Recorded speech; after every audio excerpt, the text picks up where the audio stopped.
After Mossport, the teams packed up their trucks and headed south to Alabama for round 3 at Barber Motorsports Park. Dustin Peterson surprised many, including himself, by grabbing pole in GS class. J.D. Baumgartner completed the front row. After some early dicing for the lead between the two, Peterson braked too late into the 7-8-9 sequence and cut the course. Dustin failed to relinquish enough time, and the stewards gave the Crib Zero car a 15-second stop and go. In ST class, Stefan Overgaard led the pack to the line with Antti Tuominen beside him. Elliot Huffman made a cheeky pass into the very first corner and snagged second from Tuominen. Antti's blue and white MX-5 reclaimed second on lap 3 when Huffman nearly lost control at turn 16. Back on track, he hunted down leader Overgaard, who also fell victim to the corkscrew and relinquished the lead to Antti on lap 17. In the GS class, Andre Trago slid wide at the S's and careened across the track. His number 64 machine collected Arthur Hermont, and both cars were out of the running. A little later, Russell Clayson saw a chance to grab third from Alexis Molina, but the American let his car drift a little too wide, and turn 16's pit wall claimed 2 more vehicles. Lap 20 and GS leader Baumgartner hangs on by a prayer. This allows German Afanador and Steve Brown to catch him and make it a 3-car chase for the lead. Brown was the first to blink and jumped JD in the pits, but Baumgartner made short work of repassing Brown. It wasn't easy though, as the lap traffic of William Randleman made life very difficult for the 49 Motorsports machine. This gave Brown an opening, and the crowd witnessed a thrilling side-by-side duel between the 2 GS cars. Multiple drivers in both classes employed late pit stops in order to grab the lead-a-lap bonus point. German Afanador pushed the envelope of how long a car can go and waited until lap 31. Though he lost time to the leaders by staying out on his older tires, before all was said and done, the intent of his strategy became clear.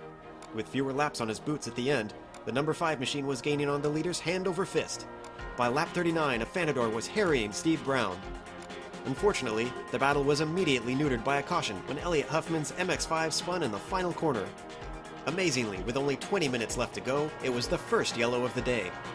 When green returned, though, the aphorism stayed true, and yellows bred yellows. 2 more cautions quickly appeared. Once when David Waters was turned around in the corkscrew, and again with a giant pile-up in turn 2. To the dismay of everyone but Baumgartner, the race finished behind the pace car. It was his first win of the season. Afanador was left to wonder what could have been with his strategy.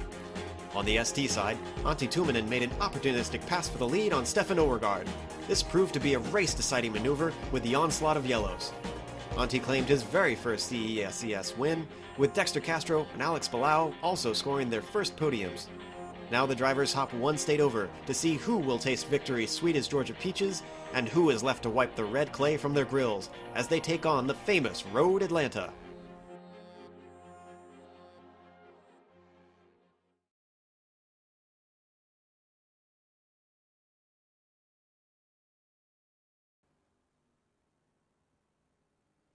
Welcome to Round 4 of the Continental Endurance Sports Car Series, broadcast live on the Global Sim Racing channel.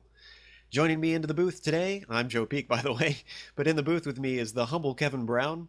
Our diligent pit reporter is Ayrton Ellis down on the ground. And guiding all the cameras for us today is our director, Jean-Carlo Lenzi. Today's race is at Road Atlanta, down in the land of peaches and red Georgia clay. The track is about 2.5 miles long and it has a mere 12 corners. Today's race will be 90 minutes like most of the races in this series.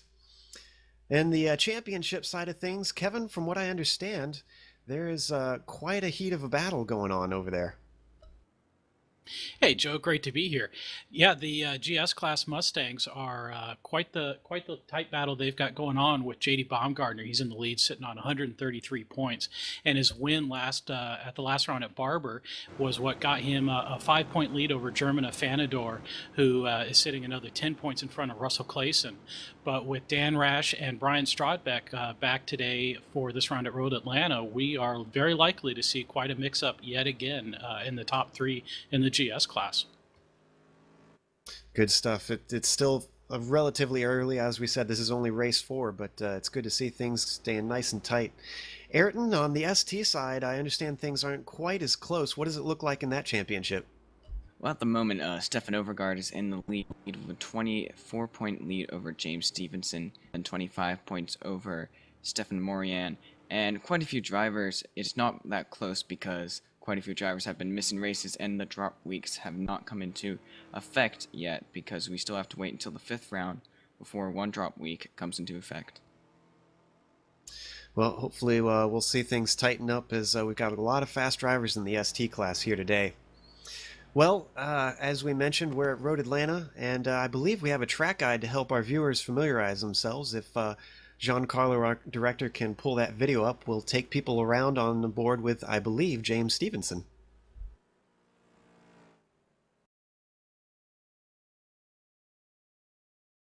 All right, we're going to take a lap around Road Atlanta inside the MX-5 of James Stevenson. Coming across the start-finish line, down the front straightaway, you want to stay as far left as you can. Approaching turn 1, which is a fast right-hander, just dab the brakes a little bit. Aim for that inside curve for the apex, but don't hit it too much. Track out to the left, don't put your tires on the grass.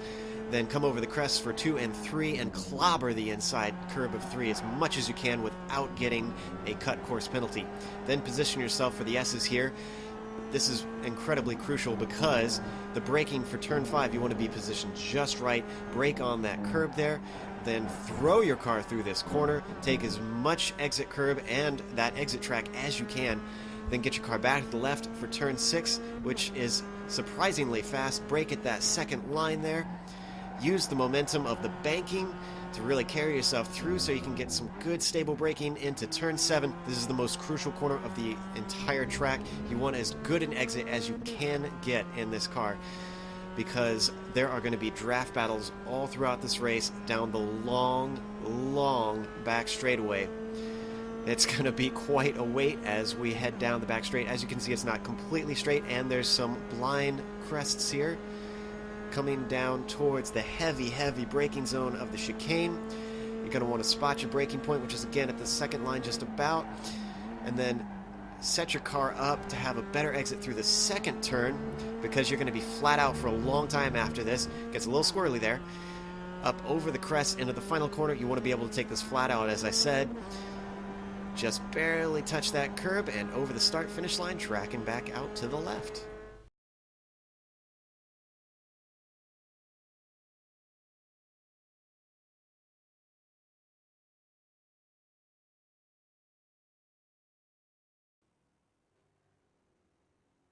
Well, and that was a lap around Road Atlanta.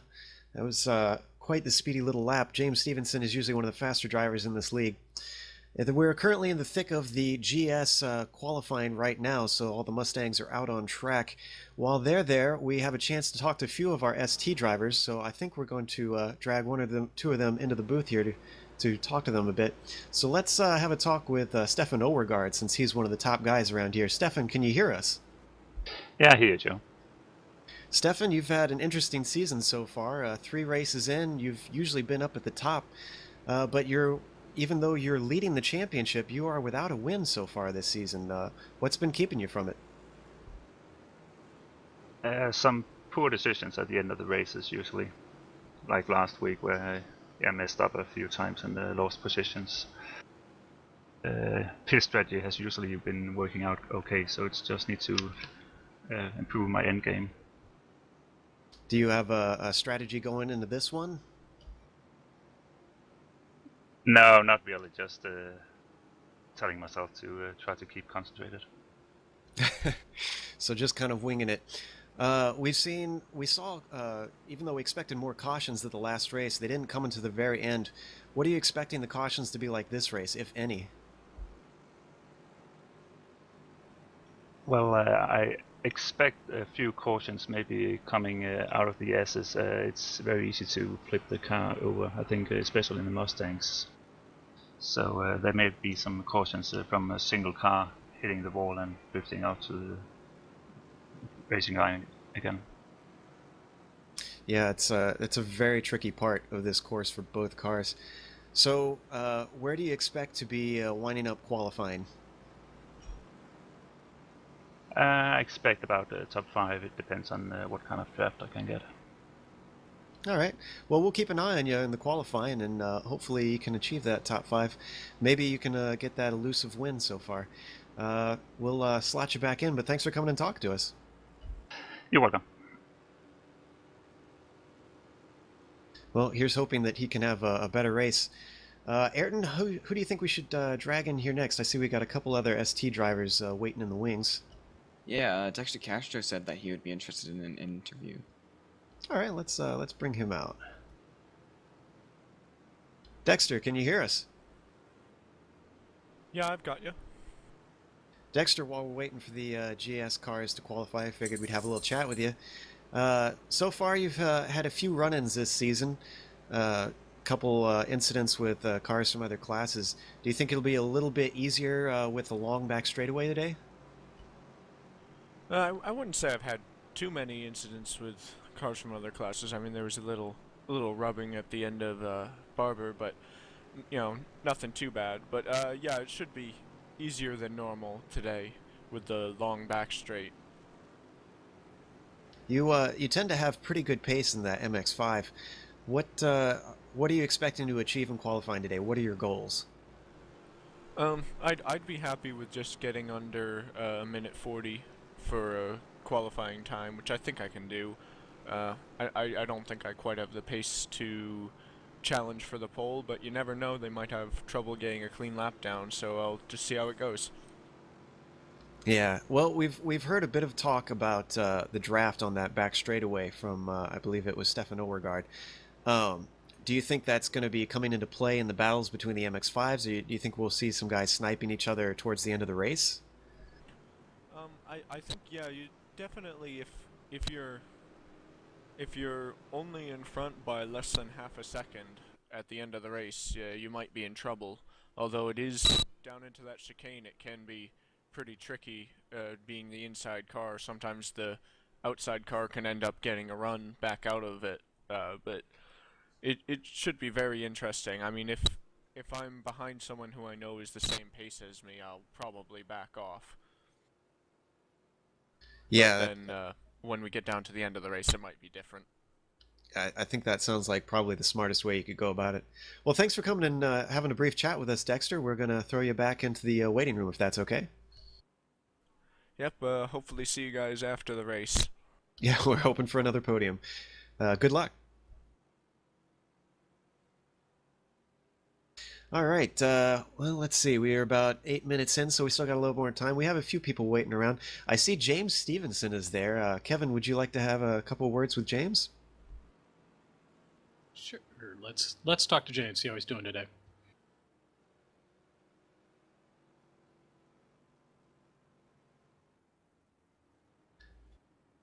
All right, James, can you hear us?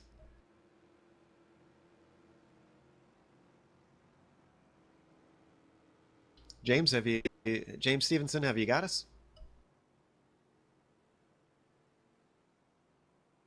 Looks like he might not have his button mapped. We'll give him a second or two here. In the meantime, let's see. I've got you. Oh, there's James. All right. So you've been up there for this season quite a bit. In fact, you've already got a win under your belt. Are you expecting to be able to repeat that today? I'm hoping to, although Carl has just joined the server even though he hasn't set a time, so definitely going to be a challenge from him there. We noticed that you and Alex Bilal were kind of swapping lead times in practice as far as fast laps go. Do you see him as a threat this time around?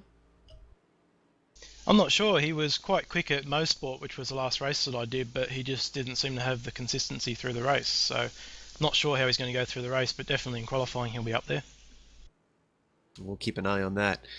The other thing that we've talked about some is strategy. Stefan Overgaard has gotten bitten by that pretty much every time from what he says. Do you have a strategy going into this? Are you looking at early pit stops, late, or are you just winging it? The strategy is to pit when there's enough fuel to get home, which is going to be pretty much right on halfway. All right. Well, we're hoping to see you up top once again, which I have no doubt we will. We'll throw you back into the waiting room, and good luck today. Thanks, guys.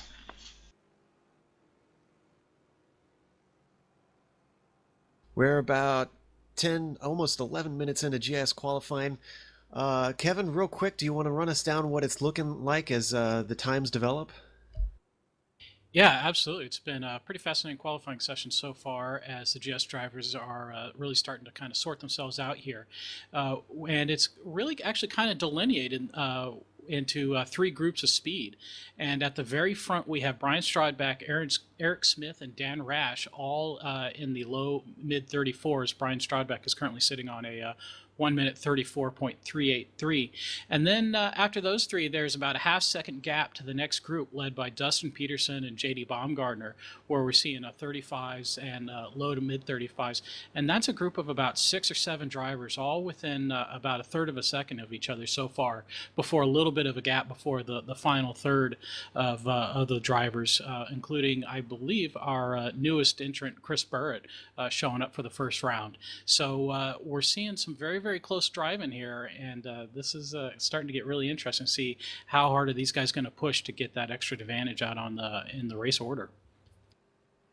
Now, with that gap, I'm wondering if maybe the draft is coming into play a little bit there. We know that it has a huge effect in the MX-5s. I'm not as familiar with how big of an effect it has on the Mustangs. What is that looking like on a track like this? During race conditions, it's pretty vital to be in the draft on the back straight.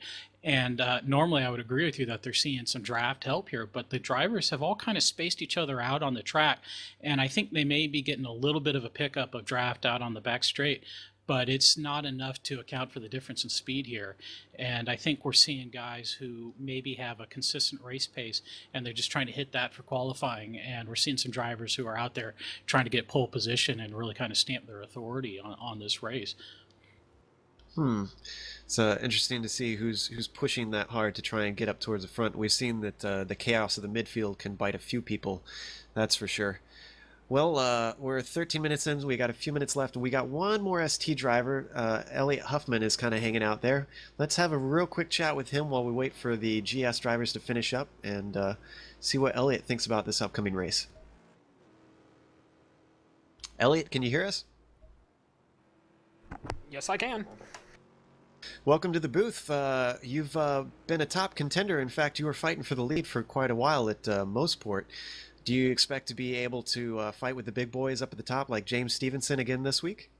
I hope so. This track is really similar to Mosport, right up into including the turns going onto the backstretch and the backstretch itself. Yeah, and we've talked about some of how the draft has come into play there. Do you hope to be able to utilize it to keep track of anyone who's got the legs on you? I think it's going to end up about the same thing that me and Stefan were doing back at Mosport, where you just have to drive defensively and hope you can get back in front before the next turn. So are you looking forward to a lot more battles with him, maybe? We'll see where he ends up, but I expect I'll be fighting with someone for several laps at a time. Oh, you always give us a good show on that, so we hope that you do, although not enough to hurt your race. Real quick, how many yellows are you expecting this time? Give us a prediction. I'll throw a bet on 2. 2, all right. I'll see you on that. I'll put a 5-er on it for you. I'll say 3.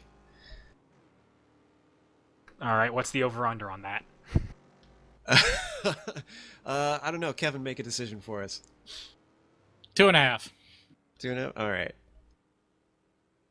All right. Well, thanks for coming in and talking to us real quick. You guys have to take to the track real soon, so we'll send you back. Thanks for talking, Elliot. Thank you. Well, let's see. 15 minutes have gone by, which means ST drivers should be taking the track. In fact, I can see the stewards letting them know to leave right now. Hot laps still do count, so we should give it a little bit of time probably before we read through to make sure that settles down. Maybe a minute or so until they get out there. Ayrton, we've talked to some about a few of the issues that the ST drivers are looking at. What are some of the other things that we haven't mentioned yet that you think they're going to have to be concerned about during this race? Well, I definitely think traffic could be an issue on this track. I think the first portion of the track from turn 1 to 5, if a GS driver that gets greedy and impatient could really cause a major incident there with another ST driver. And I think that is a area to really watch out for, and I'm expecting that's where, if any, the cautions will be. Yeah, I think I have to agree with you on that one. because that is just a really difficult braking zone. In fact, there's a number of those in around this track. Even though some of them are very straightforward, there's others that just kind of can catch people out no matter how many laps they've put in. Well, we seem to have most of the GS cars. In fact, I think all of the GS cars have run through. Kevin, would you like to run us down what the grid looks like in GS class? Absolutely. So on pole position is the car number 7 of Brian Strodback with a fascinating and fast 34.383. And on the outside of row 1 will be Dan Rash with a 34.517. And then the inside car in row 2 will be Eric Smith with a 34.520, just right behind Dan Rash. And then we're going to have Dustin Peterson, who's the only other car in the 34s, with a 34.816. JD Baumgartner will be for 5th place with the first of the 35s and a 35.310. And then Russell Clayson, Alexis Molina, Steve Brown, Duljan Boldrin, Jason Breifogel, and German Afanador are all within a third of a second of each other before we get into the 36s with the Chris Burrett, Arthur Hermont, Scott Bircher, Phil Schroeder, and Josh Kramer will be leading up the final GS spot. Well, Brian, as you said, has about 2/10, so it's not going to be terribly spread out as up at the front, it looks like, especially Dan Rash and Eric Smith being so close together. Hopefully we'll see Eric get a little bit more consistent this time. He's had some trouble with that. I'm looking at our waiting room to see if we have any of those GS drivers able to interview, and unfortunately I'm seeing only one person who's ready, which looks to be Steve Brown. Kevin, would you like to ask him a few questions? Yeah, let's see if Steve's available for us. Hey, Steve, can you hear us? Yeah, I got you. Not quite the qualifying position that I think you would have hoped with your 8th place there. How are you feeling so far? Well, actually, I'm quite pleased with that because in qualifying or practice, I think I was 10th or 11th, and I really despise this track, so I'm actually quite happy with 8th. Okay, gotcha. You are in the midst of quite a group of tight qualifying times there. How do you see the first bit of the race shaking out? I think going into turn 1 is going to be tight, and if we aren't spread out enough getting into 3, it's definitely going to be exciting. But I think after that, the track is big enough and long enough that we might get spread out enough here to get some green flagging. Yeah, that would be some fantastic racing. Where do you see the trouble spots for the traffic mix-ups with the ST drivers? Well, in practice, it looked like ST was a bit quicker getting into 1, so if we attempt a late move into 1, it could end up being bad because they would end up having more speed along the outside. I didn't have a chance to getting into ST traffic into the chicane, but that might be another spot. Through the S's, they're quicker than us, so that shouldn't be a problem. But I'd say 1 and maybe the chicane. Okay, well, here's hoping you keep it clean and you're able to pull down a good finish for Turn 2 Motorsports. Hey, thanks, guys.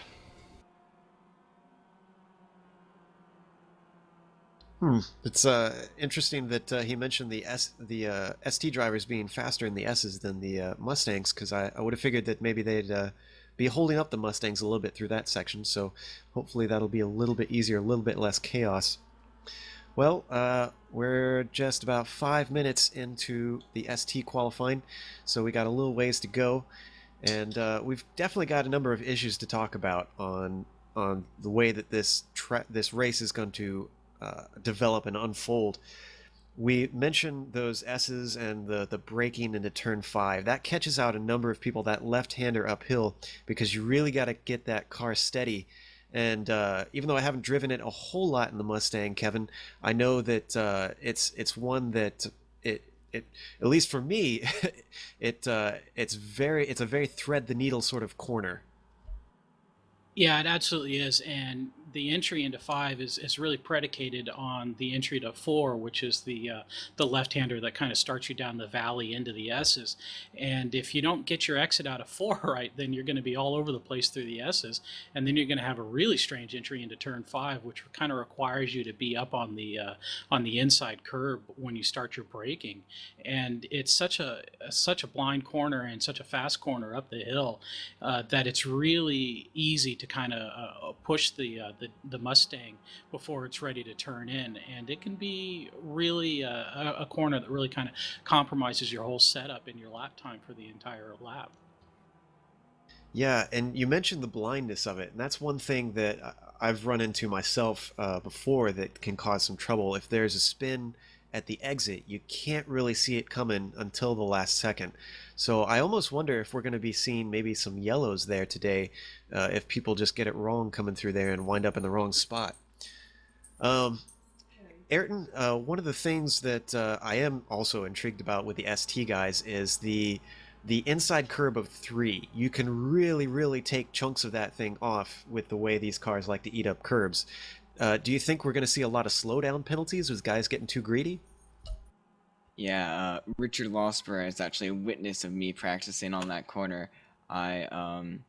Very easy to get 1x there, and you can get 1x without getting a slowdown, but if you get a little unstable when braking and turning, you can very easily cut the course and get slowdown, and it's also a very dangerous place to get slowdown because the S's, it's really hard to kind of get out of the way of other drivers at that portion of the track.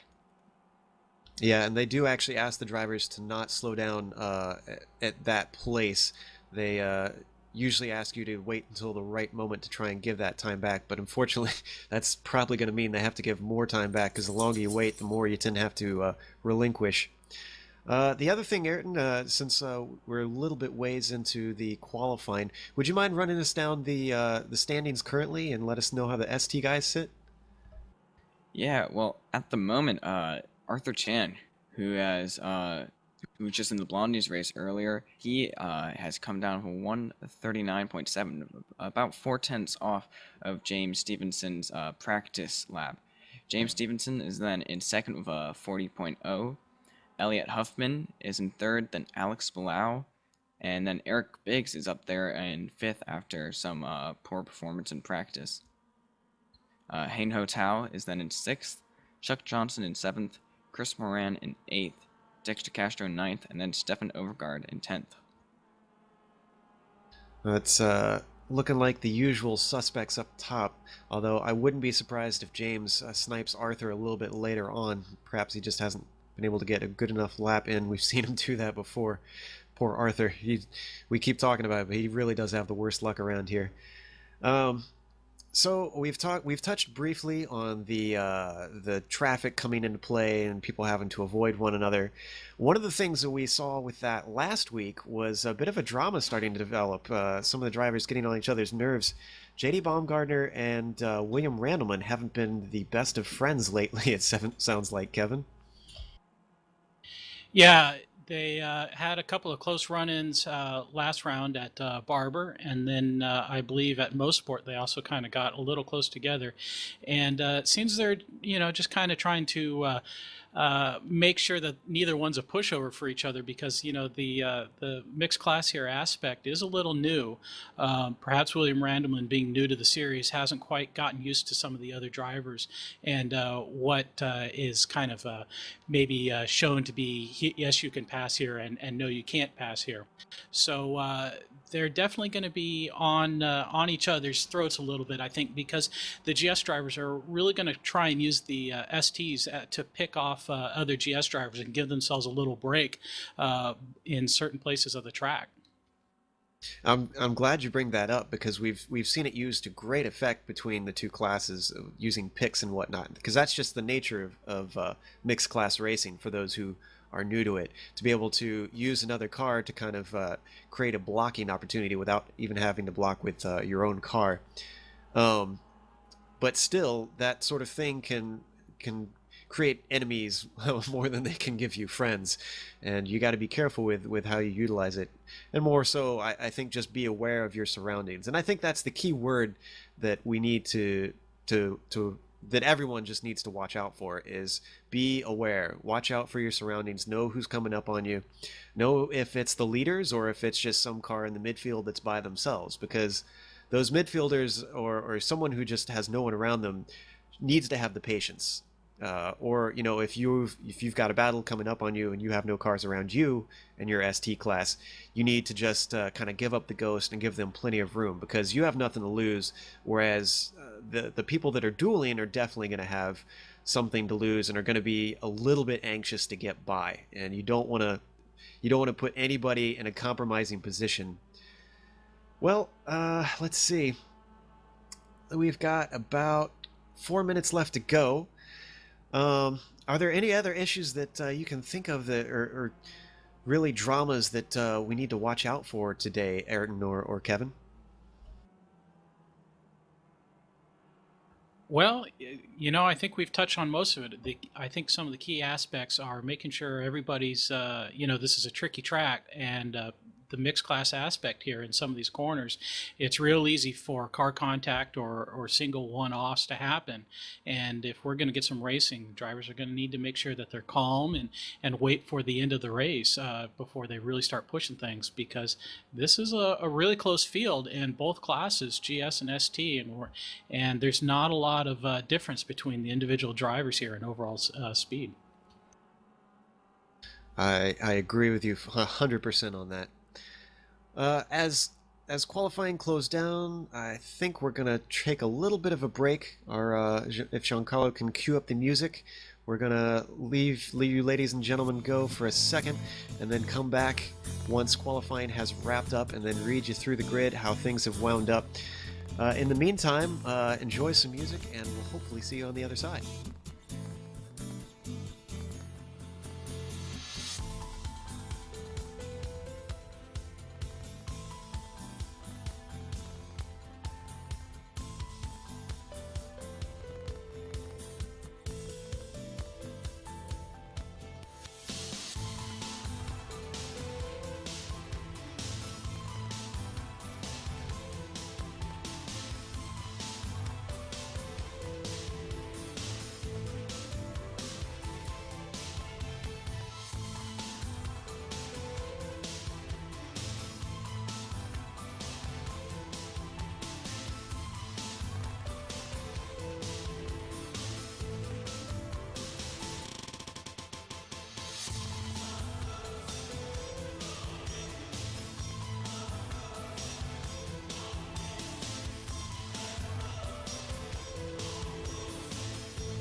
Welcome back. Again, we're at round 4 at Road Atlanta for the Continental Endurance Sports Car Series. Qualifying has just wrapped up, so we are going to run you through the grid here as they complete their final hot laps here and get ready for the grid. Leading the GS class. I'm sorry, hold on one second. I moved a little too quickly. We might have to finish 1 or 2 more here or get things set up. I might have sent our director into a bit of a panic there. Yes, I'm seeing a couple more ST cars completing their laps, so let's just give it a second or 2 more. Make sure we don't get any information wrong here.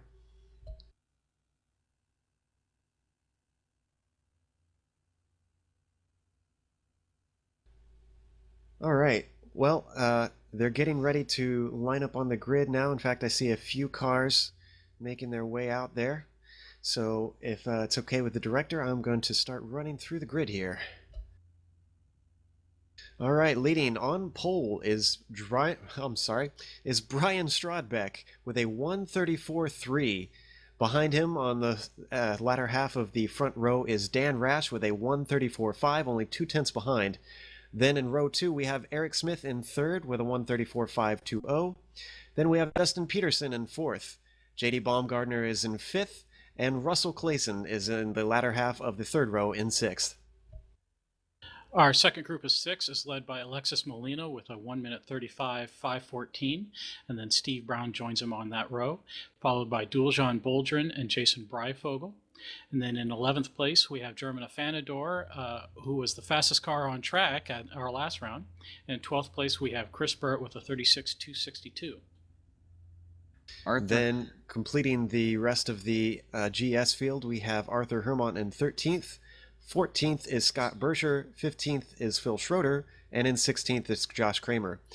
Ayrton, would you like to tell us the first 6 of the ST class? Arthur Chan got pole ahead of James Stevenson with a 139.7. James Stevenson about a 10th behind with a 139.8. Chris Moran a 10th behind that, very close, 139.9. Then we got Stefan Overgaard in 4th, Elliot Huffman in 5th, Alex Bilal in 6th place. And then following up in 7th is Eric Biggs, 8th is Hang Ho Tao, and 9th is Chuck Johnson, 10th is Dexter Castro, 11th is Stefan Mauriane, and 12th is our very own Richard Losper. Ed Voras is in 13th, Joshua Lewitz in 15th, William R. Randleman in 15th. Oh god, I mixed up my numbers. David Almeida, then Stephen Asbury, Michael Hatton, Christopher Thompson, Tom Eckline, David Wyman, Hiro Kanaya, and then Carl Williamson and Tim Brokaw did not set laps and start at the back of the grid. It's okay. It's easy to get those numbers confused with the information that we have. You know, you mentioned that Carl is towards the back, and that's actually a big surprise. He was trying to pull off a little bit of a sneaky trick and snipe everyone at the end with a very fast lap, but I'm actually not seeing him on the grid, interestingly. Yeah, he has not joined the grid and the rollout, so kind of wondering what's going on with Carl here. Not sure. Maybe he decided it's not worth trying to start from the back like that, or maybe he's starting from the pits, but I'm not sure why he wouldn't have actually made it to his pit stall at this point to pull out of there. We'll keep an eye on, or maybe we can talk to him after the race. Oh, there he is. I see him just popped into his pit stall. So apparently he is going to attempt to start from the pits. Tim Brokaw, on the other hand, has not shown up, so I believe he possibly is not racing today. Well, I guess for Carl Williamson, he's worried that there's going to be some chaos in turn 1 or the S's, and he's willing to take the pit stall start.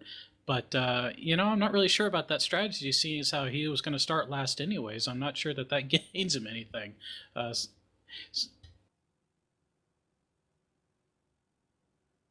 Oh, I'm just getting information actually that you are unable to start from the grid without a qualifying time. So this is truly bit him in a way that I don't think he expected. Well, the grid is, at least the GS cars are starting to go 2 by 2 on the back straightaway as they follow the pace car up towards the chicane here.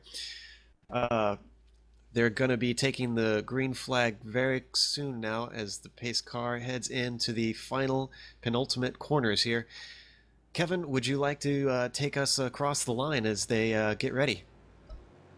Sure will do. So we are on the final pace pit here. The pace car has pulled into pit lane. Brian Strodbeck has control of the field, and he enters turn 12 at a nice pace, and they are formed up nicely. It's a clean start so far, and they are getting on the power, and we should see some action into turn 1 as they are nice and clean so far. Everybody's into turn 1. Brian Strodbeck still has the lead. Dan Rash is clean on the outside. They're still 2 by 2 through the field out of 1, and they're now starting to get sorted out. Looks like Russell Clayson has made a move on J.D. Baumgartner to sneak into 4th, and we're going to start entering the S's right here as we go ahead and take a look at the ST start. In fact, the ST guys have already crossed the start-finish line as they come through turn 1. That fast uphill right-hander, Arthur Chan leads them away with James Stevenson close behind him. Chris Moran is still in 3rd place, keeping them all in check with Stefan Overgaard as they head through turns 2 and 3 here, coming into the S's. Everything is pretty clean on this end. I did notice that Dusty Peterson had lost a number of positions on that GS start. Yeah, I'm not exactly sure what happened to him there. He dropped a few spots, and but everybody's in a nice little lineup here as they are approaching turn 7 and 8, and getting ready to really start moving and complete the first lap. And as I'm looking a little bit farther down that GS field, Alexis Molina has a whole trail of cars behind him. In fact, it looks like German Afanador is taking a look on the outside as they enter the chicane. They're going to have to outbrake one another. It's still the first lap, and they're already dicing. Alexis has track position, and he holds on to the spot as German Afanador gives up the ghost. Yeah, and Jason Breifogel made a nice move on Arthur Hermont right behind them as well, and they are looking like they're side by side into turn 12, and that's, oh boy, Jason Breifogel had to get on the brakes to avoid a big wreck there. That was very close and aggressive this early in the race. Yeah, some huge cojones from Hermont there. I'm shocked that he came back from so far back there. Oh, and we've got a spin. Scott Bersher is into the wall. Oh, that's unfortunate. He just got a little too aggressive into turn 1 and couldn't keep it under him, and he's into the wall. We're going to take a look at that replay real quick here. See if I wasn't quite sure if he got tipped or if he spun. And yeah, I think you called it right. He got too aggressive. He overcorrected, and that was the end of his race, or at least a trip to the pits for him. Yeah, that's really easy to do. That's a real tough corner in the Mustang since you're committing real early in the corner to what's going to happen to the rest of the corner. And I think the side-by-side action in front of him just kind of surprised him a little bit, and that's really hit his race hopes this early. Well, unfortunately, this puts him right in the middle of the ST class, so he's going to have a swarm of bees around him all fighting for the lead because he is currently splitting 3rd and 4th. In the meantime, let's take a look at see who Carl Williamson is after starting in last place. He's currently only passed by Hiro Kanaya, who is still kind of looking beside him. Carl has the pace to be up with the leaders usually, so this is completely foreign territory for him. Oh, I'm sorry. Actually, he's passed about 3 cars already, so he's got a few people behind him at this point. He's making short work with only lap 2 gone. In fact, right now he's coming up on Michael Hatton as they enter the back straightaway. Ayrton? Yeah, definitely very tricky to start from the back of the grid for Carl. There was quite a bit of contact in the first few corners of the ST class. Dexter Castro got some contact in turn 1 with Chuck Johnson. Both of them went wide and lost multiple positions. Actually, Dexter Castro is just a couple of positions ahead of Carl in the back of the field. We are not unfamiliar with seeing Dexter having contact with other people. Unfortunately, he seems to have a bit of a magnet on his car usually. In the meantime, Carl Williamson is hunting down Stephen Asbury, and this is for, let's see what position this is for. Currently 30th overall from what I'm seeing, although I don't believe that is correct. 33rd, actually. Carl Williamson takes a look on the inside of turn 1 and makes very short work of Stephen Asbury as he has much better pace.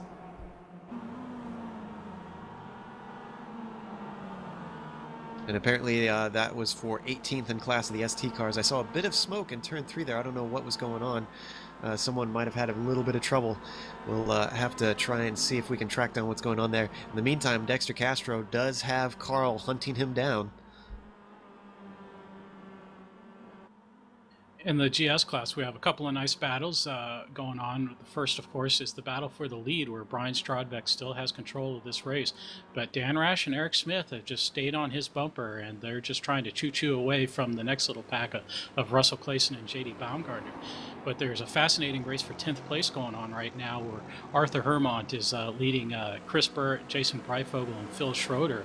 And they're keeping it nice and close, and each one keeps making a little mistake, and they keep getting closer to each other and separated a little bit each corner by corner complex. And this is pretty cool to see with our newcomer Chris Burt and the black and white GS car as he cuts pretty heavily through the latter part of the chicane. He came very close to a cut course penalty there, so he needs to keep it clean and hope he can stay through the rest of the race. Yeah, not only the cut course, but unsettling those Mustangs is very tricky with those skinny little tires. I do like his black and white little maple leaf do-rag going on there, so that's cool to see some awesome paint jobs that we get in this field. You mentioned the battle up at the front there between Dan Rash and Brian Strodbeck. I think it's worth mentioning that this is essentially round 2 between these two guys, because at Daytona we saw them dueling quite a bit up for the lead. And in fact, I don't believe that we had seen Brian Strodbeck since that first race as Dan Rash begins to close in on the back straightaway.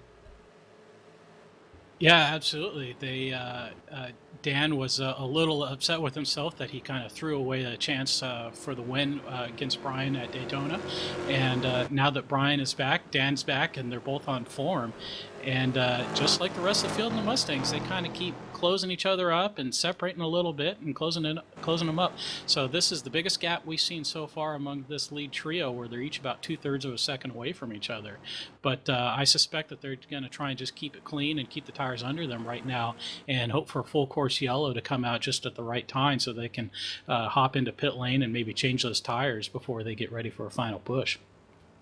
Now, right behind them, we can see Eric Smith, and even though he's been very fast in every race we've seen him so far, he hasn't had the best consistency, and it's still early. We're only on lap 5, and I hate to bring on the commentator's curse, but I'm pretty proud to see him start to finally, get rid of those demons and take control of this car and just rifle off nice, clean laps and make good of the pace that what his pace can achieve.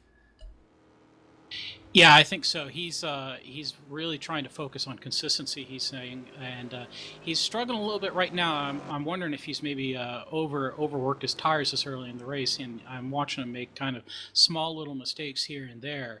And he's a few car lengths behind Dan Rash and Brian Strodbeck on the back straight. But if he just keeps his head focused, I'm sure he'll be right back in their draft in no time flat and able to challenge for the lead for the rest of this race. Well, somewhere along the line we missed a mistake from Arthur Chan because he has gone from 1st to 3rd, and right now James Stevenson is leading the ST class as I watch them, and those 3 cars are all close together. In fact, Arthur Chan is currently hunting down Chris Moran, who we haven't seen since round 1, who was actually our round 1 winner. Yeah, Chris has not been able to make the previous couple of rounds, and he showed a little bit of surprising pace at Daytona. And I'm going to jump in right here where we've got a pass for Dustin Peterson, Alexis Molina are side by side in turn 1. Steve Brown was the lead group there, and Dustin Peterson was picked off there. It was actually Alexis Molina getting by. Dusty, as we said, made a mistake early on. He usually has the pace to be up towards the front. In fact, he was our pole sitter at the last race at Barber, so it was unusual to see him as far down as he was, even though he wasn't so far down. I think, let me check where he was. He was 4th, so he wasn't actually that far down. I apologize. But currently 7th, so he's lost some positions, and with Alexa jumping him, he's actually 8th right now. He's looking to take the position back as they head into turn 6 and up towards turn 7, which dumps them onto the back straightaway, Kevin. Yeah, and I think Dustin was kind of trying to focus on getting a good exit out of turn 7 for the long straight run down the back straight, and hopefully try and make a pass into turn 10, but I don't think he is close enough. He's quite a ways behind Alexis right now. Yeah, they're kind of spaced out as they head down the back straight, so that draft really isn't going to help anyone at this point. We'll have to keep a half an eye on Dusty and see if, because of his better pace, if he can make up those positions back and get back up to that fourth position. In the meantime, Alexis Molina is starting to close in on Steve Brown, so maybe he's looking to make a race of things and hop a few more places up. Alexis was up in the battle for the lead at Mossport, so he's a top contender every now and then. Chris Moran has crashed in the ST class while fighting for while fighting for second position in class of Arthur Chan. He spun coming out turn 5 and hit the wall. All right, we're checking out a replay of that. As you can see, Chris Moran takes quite a bit of curb coming up into there, and then car gets loose and he tries to catch it and just takes a side swapper into the wall there. Quite a tank slapper he had, so that's probably damaged his car significantly, especially his suspension. And he spun a second time in turn 6 as well. Not a good start to the race that Chris Moran wanted. I'm sure he's looking very far off the pace, so I think it's safe to say that he is indeed very damaged right now. Ayrton, what's it looking like up front of the ST class? Well, at the moment, James Stevenson has pulled a small gap ahead of Arthur Chan, but Arthur Chan did have a faster lap the last lap, and I think if he can get in his draft... Actually, James just made a mistake and went into the dirt coming out of turn 3. So this might give a chance for Arthur Chan to close in on the straight.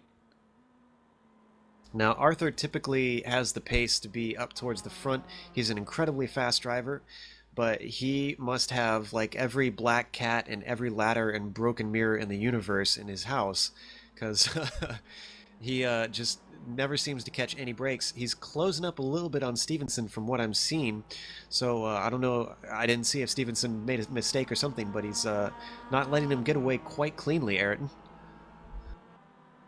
Yeah, I think once Arthur gets a good run, I think probably we'll see that next lap, or this lap, he's closing in quite a lot on the straight. He'll be able to make an attempt to get back in the lead again. He definitely has that pace after getting that pole. Meanwhile, actually, let's stick with those two as James Stevenson goes defensive as they head into the chicane at the end of the long back straightaway. Arthur wasn't quite close enough to make anything happen, but the fact that he's threatening James enough that he feels the need to go defensive is, I think, telling of these two. Well, we're starting to see the mixed class aspect here break up the race a little bit. At the front, Brian Strodbeck and Dan Rash were separated by only a third of a second, but they caught an ST car in the chicane, and that dropped Dan Rash quite a bit. And they are just weaving through traffic on the back straight and catching these cars in all kinds of awkward spots as Dan Rash is side by side into 10 with an ST car. And this is definitely slowing them down as they're trying to carefully pick their way through the cars. And Brian Strodbeck's going to go side by side with an ST car in turn 12. That's a little scary, but he goes 4 off and manages to bring it back on the track and stay in control, as Dan Rash is now balked by that same ST car on the approach into turn 1. Yeah, that ST car was Michael Hatton. I don't think he did anything particularly wrong there, although he probably shouldn't have bobbled a little bit on the front straight. Dan Rash and Brian Strodbeck just seem to be slightly impatient. I'm surprised they're chucking their car through in the places they are, as they're going past another car in the S's. In fact, Dan Rash had quite a close moment with that ST car of David Wammond. Yeah, that's a little aggressive for my taste this early in the race. That's a dangerous place to go too wide with anybody. So, boy, they're really trying to stick it in pretty hard. I'd like to see some calmer heads prevail right now. Yeah, I think someone needs to remind these guys that we're only on lap 9. In fact, we are what looks like we've got an hour and 16 or hour and 15 possibly to go yet, so there's a lot of race left. Although we are getting relatively close to pit stops, no one should be going quite yet. Interesting that we've also had no yellows yet, even though we've seen a few accidents. Yeah, it's just been solo stuff right now that I think hasn't endangered the other cars on the track. And I'm okay with that. Yellows tend to be a little boring when they're driving around at 30 miles an hour. I agree. Well, up at front, ladies and gentlemen, you're watching the battle for the lead in GS class and overall. Brian Strodbeck is trying to hold off Dan Rash. They're clear of the ST cars, although they got one more coming up, and then I think they got a bit of space as they head into turn one there. It looks like they're going to catch this car in the S's. I believe that is Stephen Asbury that they are coming up on. Kevin? Yeah, that is Stephen Asbury, and then there's quite a few ST cars directly in front of him as they are into the S's, and I'd like to see him just hold up a little bit and maybe come out of 5. They should be able to pick these cars off, at least Stephen Asbury, first of all, and then the back straight should open up for them. Yeah, Dan Rash is really all over the back bumper of Brian Strodbeck. He is keeping close quarters on him. As you said, they made a much, I think, smarter choice and waited till the S's to get by Steven there. But as they come onto the back straightaway, Kevin, I think we're going to see a chance for Dan to do something if he gets a good exit.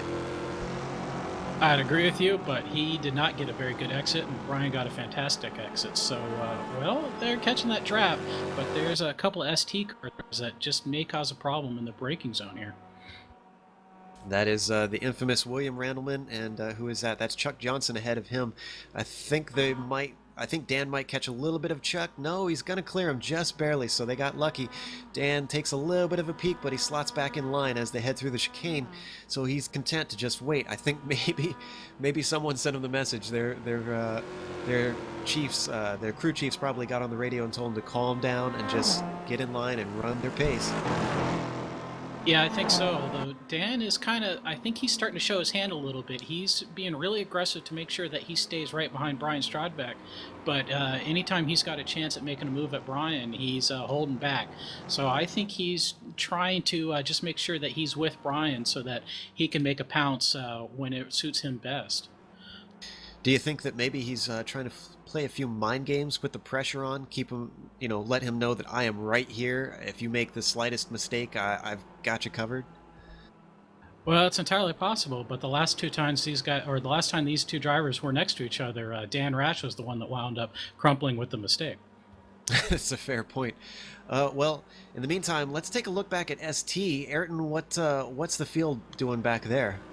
Yeah, James Stevenson and Arthur Chan are still 1 and 2, sticking together. Alex Bilal has managed to get by Stefan Overgaard in 3rd, but he's still about 6 seconds behind James and Arthur in the lead. And I'm going to jump in. Brian Strodbeck got kind of held up and had a poor exit out of turn 7. That allowed Dan Rash to drive right around him on the back straight. So we have a change for the lead in GS. There's that patience just paying off once again. If you wait for the right moment, sometimes it'll present itself. And, it just might happen for Brian. Because we'll have to watch and see what the pace is as they come up on some more ST cars. In fact, this is a whole gaggle of them. So they'll have the front straightaway here, although I think they're going to have to check up in the final corner. And no, Dan's going to try and make a go of things. But Brian won't quite have the opportunity. He's going to have to slow a little bit as he sneaks on the inside of that ST car. They've got Richard Losper with them. Is he going to let him by? Yes, he stays wide and lets the leaders through. Unfortunately for Richard, it looks like that's going to lose him a position in class. Yeah, and that's currently for 26th and 27th overall, but 11th and 12th, yes, he's lost it to, that would be Joshua Leutz. I said it right this time, Josh. I wanted to make sure and get that to you. Might I also add that Carl Williamson has worked himself from 23rd at the starting from pits to 8th place, about 18 seconds behind the leaders of James and Arthur. So if a caution comes out soon, Carl may have a chance at the lead after starting in the pits. Well, I heard on the intercar radio, Ed Verras told Dan Rash to drive by him into turn 6, but that allowed the 49 at Dexter Castro to take the position from Ed Verras. And so, once again, these guys trying to help out the GS leaders are shooting themselves a little bit in the foot. Yeah, but I think it's a case of knowing when and where to pick your battles. We had talked about William Randleman and his troubles before. If you've got the pace that's similar, you can go back and get that position back from that guy. So you just got to kind of throw your hands up and say, hey, I'm going to lose it this time. It's better to lose one position than to find myself in the wall. I agree with you, but we've got Dan Rash now driving by the very fast Carl Williamson on the front straight, and Dan has managed to work a little bit of a gap over Brian Strodbeck, almost a second, as Brian gets a little bit of understeer into turn one, and this is, I think, going to suit Dan pretty well. He's got a little gaggle of ST cars in front of him, but shouldn't catch them until hopefully on the back straight. Yeah, he's doing a really good job of using that traffic to his advantage, so he's playing a very smart game here. He's coming up on Dexter Castro and Elliot Huffman currently, who actually, I believe, are battling for position. I'm sorry, let me double check that. Hein Hotel and Elliot Huffman and Stefan Morian have been battling for the majority of the race so far. They're going to be split up by Dan and Brian as they pass now. In fact, this has allowed Carl Williamson to close up on these two. So the battles are flying thick and fast around here. It's hard to keep track of what's going on as Brian Strodbeck breezes by these two ST cars. And that Hang Ho definitely got slowed up by the GS cars, and that really allowed Carl Williamson to catch up with this little group. So that, I think, suited Carl just quite fine indeed. In fact, he's taking a look on the inside as they head towards the chicane. I'm not sure if he's close enough. We'll see under braking if he closes. In fact, yes, he does. Hang Hotel lets him have the position. Although Carl goes a little bit wide and hot through that corner. Hang Hotel almost runs into Eric Smith there as Eric sticks his nose in on the chicane. That was probably a little bit risky, but they made good of it later on. And now Eric has to go and navigate Carl. Yeah, Eric is definitely kind of the loser here in the traffic. He is now sitting about 6 seconds behind the leader, Dan Rash. So he's closer now to Russell Clayson than he is to that lead trio. So he's a guy that's definitely hoping for full course yellow right now. But, you know, this just goes to show that I think his mixed class racing chops are starting to improve race by race. He's had at least a little bit of discernment this time, because lap 14, and I haven't seen any serious mistakes. Anytime that he's lost, from what it looks and sounds like, is just him considering discretion the better part of valor. Yeah, I think so. I absolutely in agreement with you. He's just trying to work on his consistent pace, and you know, I think he knows that if he's able to get the consistency, then the rest will come to him. Well, we even though we've looked at ST class a little bit, we haven't checked on the leaders of that class quite a lot. Ayrton, how close is James and Arthur currently? Yeah, still very close. The draft keeps on getting them even closer to each other. Mostly Arthur hasn't been trying to make a move at all. They've been in a fairly single file. I think Arthur maybe trying to just stick behind James, pulling the gap on the drivers behind Alex Palau and Stefan Overgaard. Already done that so far, and it seems to be working pretty well. Yeah. From what I'm hearing, they are running identical lap times, and Arthur is doing a really good job, from what it looks like, of just sticking right on James's bumper. And as you said, you know, if he hasn't been making any moves, I'm willing to bet you are totally correct in that he's playing patient. He knows that this draft is helping him, and you know, if he can, if I were Arthur, I would try and figure out when James is going to pit right with him, and just hold on. Yeah, that definitely seems to be the strategy. Definitely, as James is one of the fastest drivers, and Arthur and James probably both know that they should work together, as Carl is sneaking up the pack. And if they try to battle too much, some of the other drivers may try to compete for the win. Well, as I'm looking down through the rest of the ST field, I think it's worth noting that hopping back to Stefan Overgaard, he's currently in 4th. He qualified in 4th, so he has neither gained nor lost, and we haven't seen a whole lot of him so far this race. So maybe he's finally having a more uneventful race. We should keep an eye on him to see what his strategy looks like, because we're getting very close to that hour marker. And as we've seen with pit strategy, early pits tend to be the ones that pay off a little bit better, Ayrton. Yeah, I think it really depends. I think we've seen benefits from both strategies, as last race we saw German Fanador have the advantage at the end of the race with fresher tires, but then you have the advantage with the more accurate fuel load if you pit earlier. So it goes both ways, and we've seen it very effective either way. That's a good point, and strategy is king in this series. It makes or breaks many a driver, as I can attest. I'm glad to see Stefan kind of just holding on to things and making good right now. What I'd like to see is his pace possibly bring him up to the podium, because I think, if I recall, actually, yeah, he hasn't had a podium yet this season. And so not only has he not had a win, he's not had a podium, and yet he's leading the series. Well, he has been very consistent. He's been contesting for the top 5 every race and always qualifying up there. He's a very fast driver, but just seems to be a little off on his pit stops. Yeah, and you know, I think he's a little bit cursed because he's had some bad luck. He had some bad starts on the restarts at the end of the last race, which cost him the podium that he would have had, and he led a fair bit of that race. And with James Stevenson not being there, that was probably going to be his best opportunity to try and snag a win. I don't think he's quite close enough in pace to be racing with James and Arthur. Speaking of which, though, I'm looking back up with them just real quick, checking in, and they are still 1-2 as they've got some GS cars weaving through them. Those were indeed the leaders, Dan Rash and Brian Strodbeck, and Brian was very aggressive there. He did not want to lose time and get picked by the ST drivers, but he was indeed picked, and he wound up picking Arthur Chan off of James Stevenson, so that did not work well for the second place cars in both classes. Man, it's feeling like quite a chess game between these two leaders in GS class, Dan Rash and Brian Strodbeck. We haven't really seen them try to muscle their way, you know, around one another. Every move that they've been making seems to be very much a thinker's game here at Road Atlanta. Yeah, they've all the action has been based off of the ST drivers, and they've not really done anything against each other. So this is very interesting hands these guys are playing right now. And Brian's having a really difficult time catching up to Dan Rash, who's just sitting down there making consistent laps, lap after lap here. Well, Ayrton, you'll have to keep half an eye on the pits for us and let us know who is the earliest stopper, because it's getting very, very close to that window.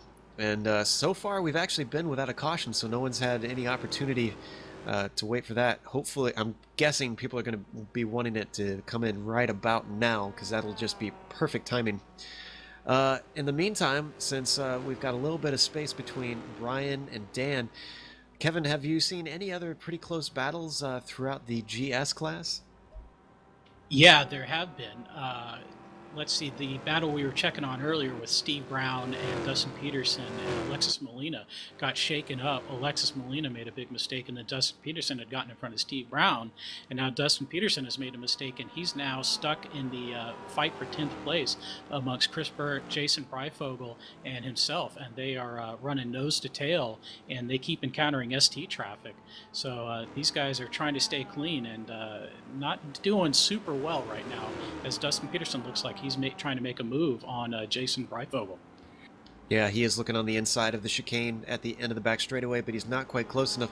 Jason gives him room very politely. In fact, that's going to curse his exit, and Dustin is just going to drive right by as they head towards the final corner, Kevin.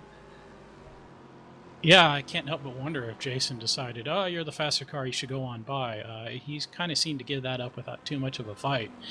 So Dustin looks like he might be trying to catch up to the fifth place group of Steve Brown that he was with before. I'm sure he's going to want to, and his pace probably elicits that. He did, in fact, start in the 4th position. So he's currently in 10th position in the GS class. So he's got a ways to make up some time there.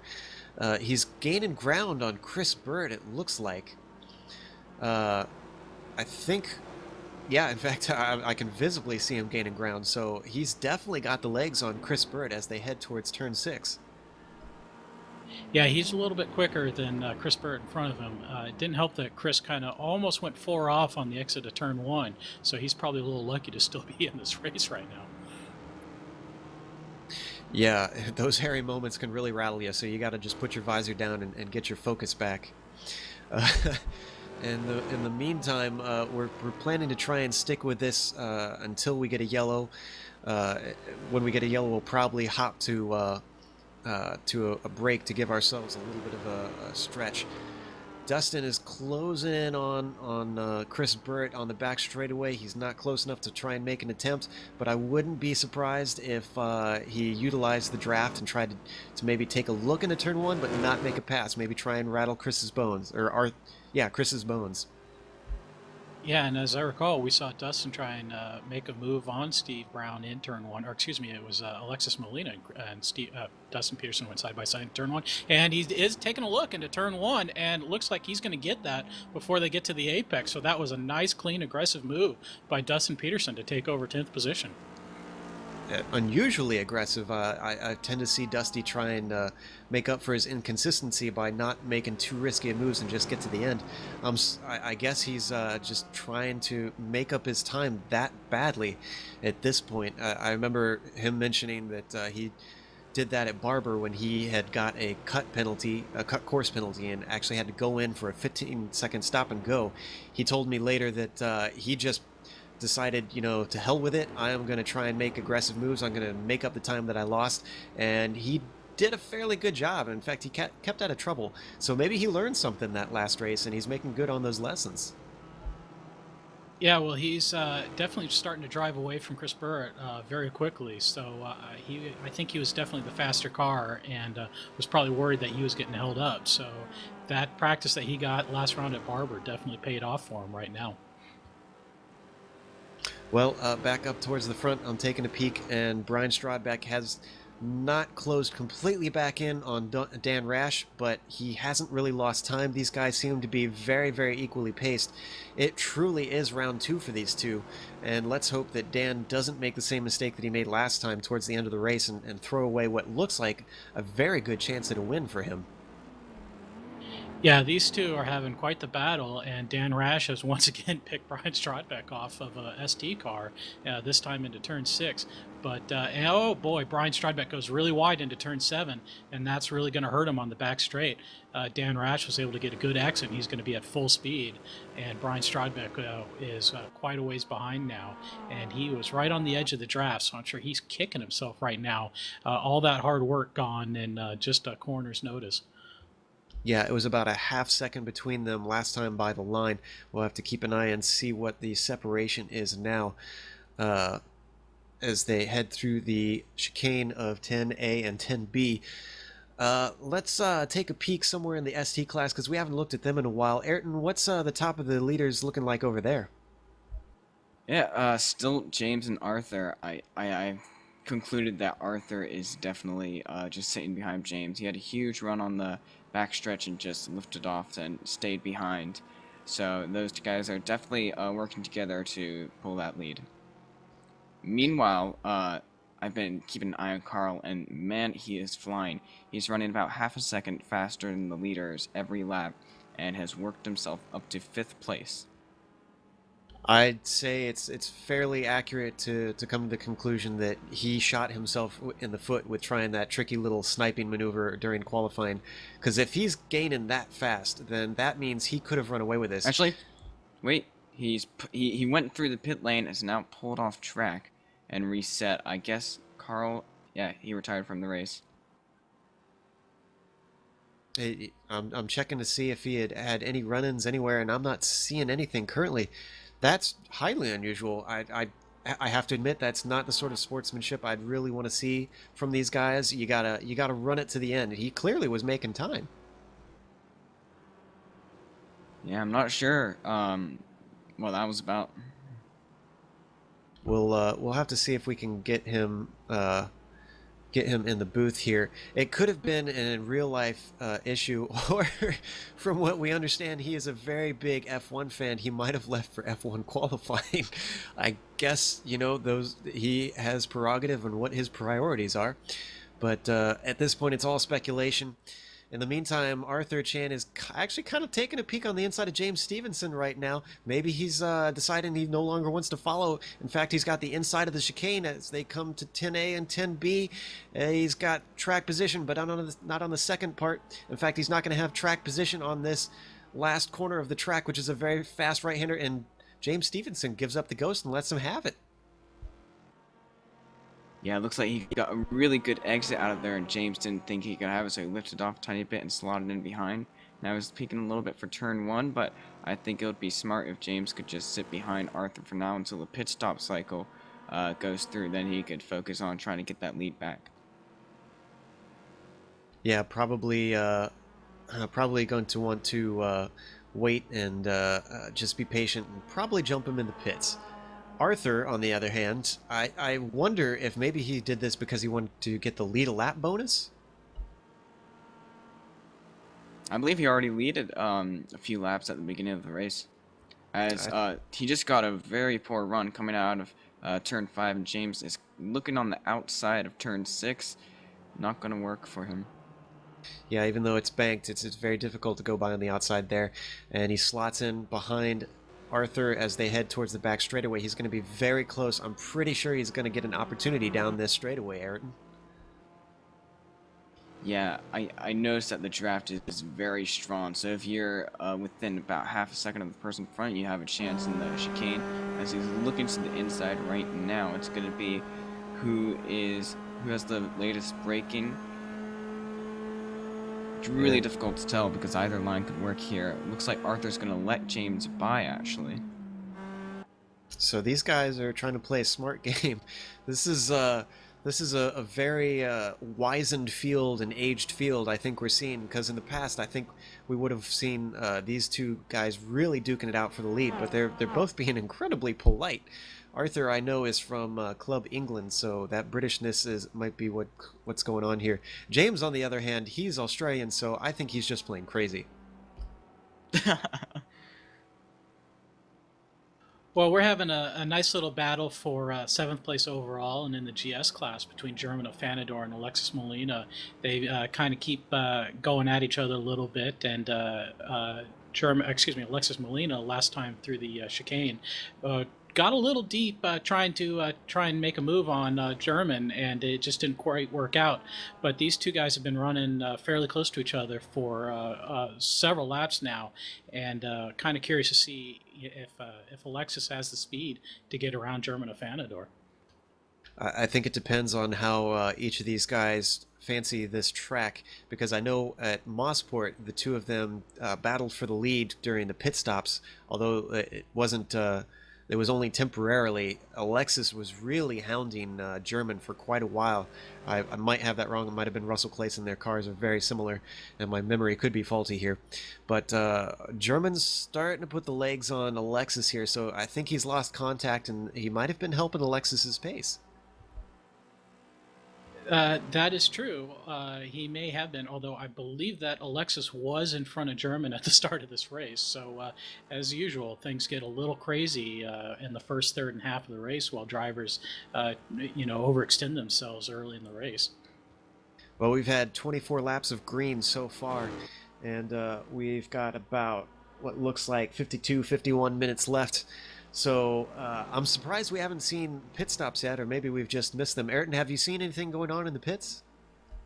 Absolutely nothing at the moment. We have 3 retirees, which are Carl Williamson, Christopher Thompson, and Chris Moran. Well, speculation time. I wonder if it could be simply everyone's waiting for yellows, because this track is not particularly long. It's not super short, but you can lose quite a bit by pitting, and everyone else getting lapped at the wrong time. So it could be just waiting for a yellow. The other thing could be is German Fanador could have set a trend with the last race with doing that late pit stop and showing it is possible. In the meantime, we haven't gone through the leaders lately. Kevin, would you like to take us through the top of GS class? Yeah, absolutely. Dan Rash is still leading GS and the overall. Brian Stradbeck is still in second and has narrowed that gap down to just under half a second. And, it is now a second. He lost a half second just now on this last lap. And sitting in third place is Eric Smith, who's 14 seconds behind the lead. And Russell Clayson and J.D. Baumgartner finish out the top 5 before we get to Steve Brown and then German Fanador and Alexis Molina. So once again, the usual suspects up top, except for maybe Eric Smith, who's doing a very good job this race. Kudos to him for being in the podium still. Ayrton, what's the top of the field look like in the ST class? Well, it's soon going to be changing because Elliot Huffman just did his pit stop as well as Joshua Lutz, so they start the pit cycle. But as of now, before everyone starts hopping in, James Stevenson is in the lead, closely followed by Arthur Chan. Alex Palau is in third place, Stefan Overgaard in fourth, Stefan Morian in fifth, and then we have Hein Ho Tao, Ed Voras, Dexter Castro, Chuck Johnson, and Richard Losper rounding out the top 10. Good on Richard. He's one of the members of our GSRC team, usually getting up into the top 10 there. Hopefully he has a good race. He's been very patient from what it seems. It's interesting to see that we're finally getting some pit stops. I believe you said Elliot Huffman pitted. Is that correct? Yeah, Elliot Huffman pitted. JD Baumgartner just finished his pit stop as the first driver in the GS class. Hein Ho Tao is also in pit road. So we'll have to keep an eye on things, and if you can, Ayrton, if you could do some quick math for us and figure out what the bogey time is on a pit stop for these cars, we'll try and factor that in and see what you lose on track with that. In the meantime, let's take a look back up at the ST leaders once again, because they're still right together. It's James Stevenson and Arthur Chan. James is once again leading him. But Arthur has been keeping him in check and making a move every once in a while, but neither of these guys have been particularly feisty, I think, Ayrton. Yeah, I definitely think they're trying to play it safe. I think once the pit stops happen and these drivers come back out in the second half portion of the race, they'll be fighting much more aggressively, and I think Arthur Chan is definitely going to challenge James Stevenson for the lead. Yeah, as we're watching those guys, let's actually hop back, because we mentioned Richard, and he's actually having quite a battle going on back here. He's having some fun with Eric Biggs, and they've got Chuck Johnson just ahead of them. This is for 9th, 10th, and 11th in the ST class. Eric Biggs had a bit of a run on Richard as they're coming down the back straightaway. He had the draft. He's looking on the inside, so he's going to have track position on the first part of the chicane, but not the second, Ayrton.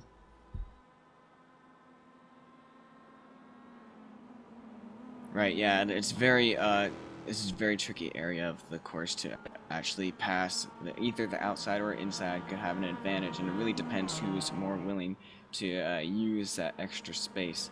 And I just saw that, I think it was Chuck Johnson out of that package just flew into pits. Dexter Castro in front has also hopped in his pit stall as well. So pit stops are happening all around at this point. So, it's starting to kick off, and this is going to be a little bit of a chaotic time for us to try and call who is where. Going to take a look back at the GS class. Kevin, have you seen any close battles in that field? We still have the lead battle between Dan Rash and Brian Strodbeck, but we did have our first GS car blink and visit pit lane as the 5th place position car of JD Baumgartner went and served his stop, and he's now sitting 13th overall in the lead, but he is the first car to make the move and settle on the final run. Now, one thing I think that's worth noting, an advantage that you can gain out of pitting early for these pit stops, even though we've been green most of the time, as soon as a yellow comes out, most everybody else is going to try and take advantage of that. So if you pit early during green, you don't completely lose out, because you start to jump a whole ton of people without having to pass them actually on track with that caution flag. So there's a bit of a space between those two leaders. There's not a whole lot going on there. We might just have to take a break soon, since there's not much going on and there's just lots of pit stops happening, which makes it difficult for us to call. We are in fact going to take a really brief break here, and then we'll come right back. We won't stay away too long, since this is green flag racing. As soon as developments start happening, we will bring you back. So enjoy the music, ladies and gentlemen.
Welcome back, ladies and gentlemen. You're currently watching Dan Rash, who is re-inheriting the lead as pit stops go underway. And he is just past Brian Strodbeck as Brian exits the pits. So Dan has got quite a bit of a gap there. In fact, I think he made a number of seconds up in the pit stops there. This could be the breakaway that he needs and probably desperately wants after Brian has really been hounding him for most of this race. On the other side, we've also had another change for the lead in the ST class. Arthur Chan jumped James Stevenson in the pits, but he is not currently back in the lead. He is effectively the leader once pit stops go back through, as long as he doesn't make a mistake. Alex Bilal has just stopped into the pits. He was leading for a little bit. And now Stefan Overgaard is our current leader, who has not yet pitted.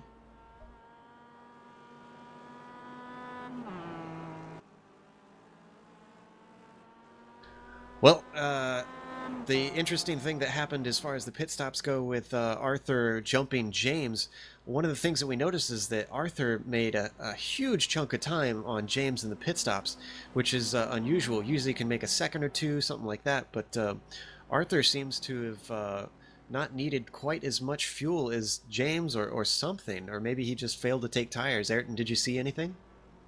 Yeah, I'm actually looking at the pit stop times, and Arthur was a whole 9 seconds faster than James in the pits, so I think he probably took less fuel than James. This could be one of two things, and again, this is just speculation. One could be that he simply short-fueled, gambling on whether or not he could make it, because as I believe we've said that about 1 gallon of fuel is about 10 seconds in the pits. The other thing could be is he hung behind James for quite a while. Since he wasn't trying to make any moves, he could have been lifting down the back straightaway and conserving gas, which would mean he wouldn't need to add as much fuel if he was simply topping off. That's a very interesting point, Joe, and that is actually a very smart strategy by Arthur, as Stefan is coming across the line to lead his first lap to get the 2-point bonus for leading lap. We'll see a lot of drivers pitting late for that 2-point bonus, which can be very effective at the end of the season in the championship. Yeah, we've seen that every point counts. We've seen things come down to the wire, including especially in ST class last year, between the top cars. And James Stevenson was one of those that got pipped at the end. And I'm sure he knows just how much those points count. I'm looking at the difference between him and Arthur, and it's about the distance of the front straightaway currently. So there is just a number of car lengths between those two. Unless James has the pace to catch Arthur, this is going to be a tall order for him to make it a battle again.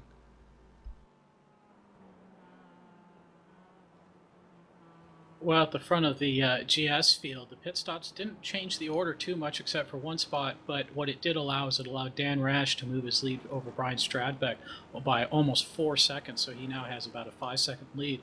But the guy that was a big winner was J.D. Baumgartner. He moved from about 4 seconds behind Russell Clayson to in front of Russell Clayson by about 4 seconds.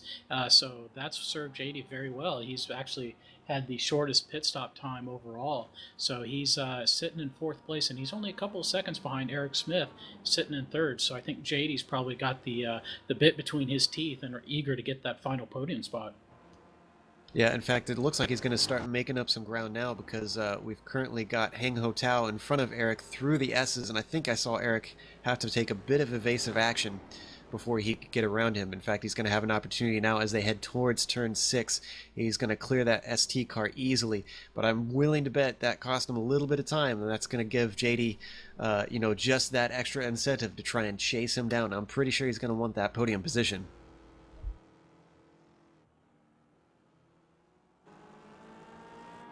So it sounds like that has indeed served JD well, as our director's telling us that was JD has gained a second on Eric Smith just in the last few corners. So definitely JD's the hot car right now in this top 5 group. I think it's worth noting, though, that was due to traffic partly. So I think we'll still have to keep an eye on the lap times and see what it looks like overall as things average out. Because you get a bad lap here, a good lap there, you just never know. In fact, right now, JD's running in some more lap traffic with Stefan Mauriane holding him up a little bit as they head towards the final corner here. So it sounds like that has indeed served JD well, as our director's telling us that was JD has gained a second on Eric Smith just in the last few corners. So definitely JD's the hot car right now in this top 5 group. I think it's worth noting, though, that was due to traffic partly. So I think we'll still have to keep an eye on the lap times and see what it looks like overall as things average out. Because you get a bad lap here, a good lap there, you just never know. In fact, right now, JD's running in some more lap traffic with Stefan Mauriane holding him up a little bit as they head towards the final corner here. Yeah, Stefan appears to Stefan allowed JD to drive by though through turn 12, so that was very polite of him to do that. But looks like it allowed Hang Ho Tao to catch up to him, and Hang Ho Tao's going to make the move into turn 1. So once again, allowing a faster GS car by has lost a position for an ST driver. Stefan's not giving up easily, though. He's using that draft as they come into 2 and 3, which isn't really a passing zone unless you're crazy. And he's keeping hold of Hang, and I wouldn't be surprised if we saw him just be patient and wait for that back straightaway where we've seen the ST cars are so vulnerable, and probably try and take it back there. Could be very true. I do want to point out we lost one of our faster mid-pack drivers, Alexis Molina. He had an off and busted up the front end of his car pretty well, and he's sitting about 2 laps down on the leader overall GS field right now, so that's an unfortunate break for Alexis. Alexis really hasn't had too many good breaks so far this season, and at Mosport he ran into a black flag for entering a closed pit, and that wasn't intentional. It popped up at the last second before he could bail out. And then last race, he got into the wars with Russell Clayson, and which really wasn't his fault. It was kind of a racing incident between those two. So, boy, I guess Alexis is kind of the Arthur Chan of the GS class this year. It seems like it. It's unfortunate. He was definitely having a good run today, and so it's a definite heartbreaker. That Dan Rash had a big off in turn 3 and got a cut course slowdown penalty. Thanks for that, Ayrton. Yeah, that's huge. He completely botched turn 3, and he's lucky that he was able to keep it together by using the club course layout. But that's really hurt him badly overall with a large lead he had over Brian Strodbeck. Brian, last time by was about 5 seconds back. I can't quite tell what it is right now, but it's looking like the information I'm getting is he's about 3 seconds, so he closed about 2 seconds from that one single mistake. As we've seen, you can't lose focus anywhere on this track. I'm impressed with Dan for being able to reel that thing back in, because there have been plenty of drivers who've let turn 3 take them out of the race. That's for sure, and Dan's being very cautious about trying to overtake the ST car into the chicane. Looks like he wanted to and decided to back out at the last bit, and that's going to cost him some more time as he's now going to go side by side into turn 12 and kind of shows that ST car a little bit offline there. Oh, that's actually the second position of James Stevenson, one of our lead contenders. He's trying to hunt down Arthur Chan, who is quite a ways away from him, so he still hasn't made up the time. Arthur, I don't think his pole lap was a fluke here. I don't think it was just him nabbing some draft or something, because he really hasn't given up anything to James that I can tell over the course of the race so far. No, absolutely not. He's certainly not giving anything up to Dan Rash either right now. Oh, that's actually Stephen Asbury who was holding up Dan Rash. But he's actually going to have to let James Stevenson go for that second position, although he's a lapped car. But in the meantime, in fact, you can see the difference now between Dan Rash and Brian Strodbeck. So Brian is, the pendulum has swung, and Brian is now getting the better advantage of the lap traffic coming his way. Yep, then this is why we love endurance racing. This has really helped Brian catch up. We kind of thought that maybe it had been shaken out a little bit with the 5-second lead that Dan had, but it's definitely fallen towards JD's favor at this moment, and that's all because of the one mistake by Dan Rash by running so wide in turn 3. Well, anybody who's wanting to be doing a late pit stop is going to have to do it soon. We're at about 33 minutes left to go, so these guys are running towards the fumes of their tanks at this point. So we watch Brian Strodbeck get a little bit off the course there on the start-finish line, but no harm done there. This is the final third of the race. Things are going to start closing up. Everyone's strategy should have played out by now, because we've had no yellows. Nobody's going to be able to go any longer than anybody else on that one. I'm really curious to know, Ayrton, have you seen anybody running a pretty late strategy this time, like German did last time? Nope. I see that all the drivers have made their pit stops, and they all did it everyone did their pit stops in about within time zone of 10 minutes.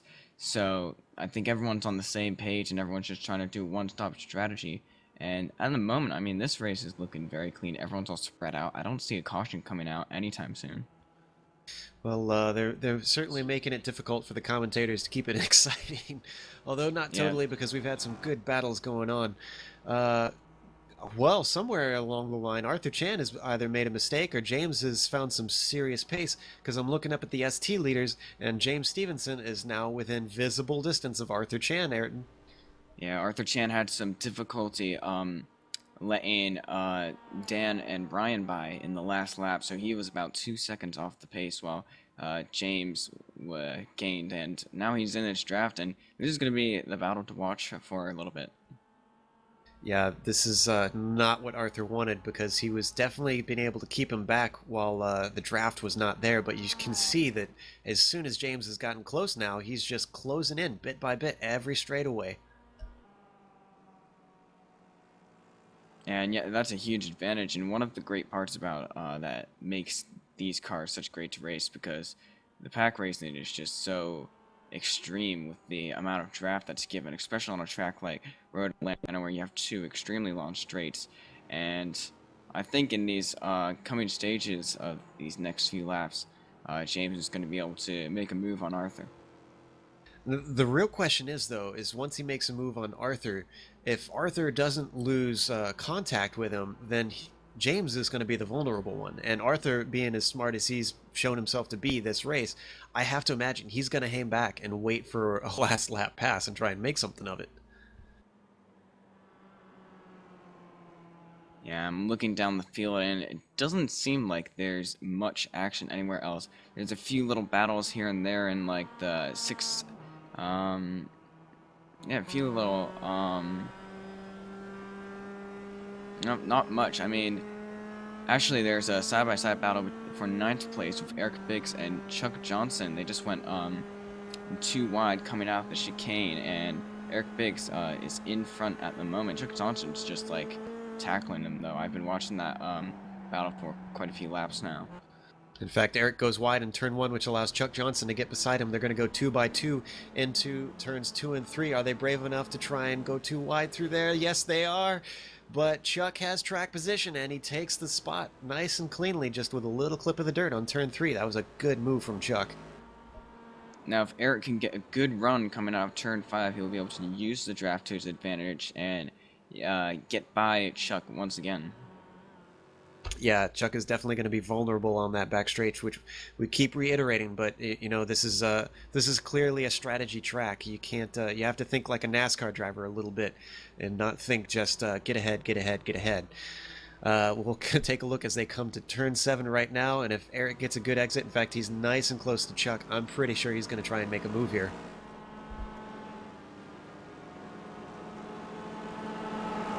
So I'd like to mention Season 2 champion Steve Brown. He had a very long pit stop, which we didn't notice, but it was almost a minute and a half long. So I'm not sure if he had some damage that he had to fix or if there was a desperate need for a porta-potty run.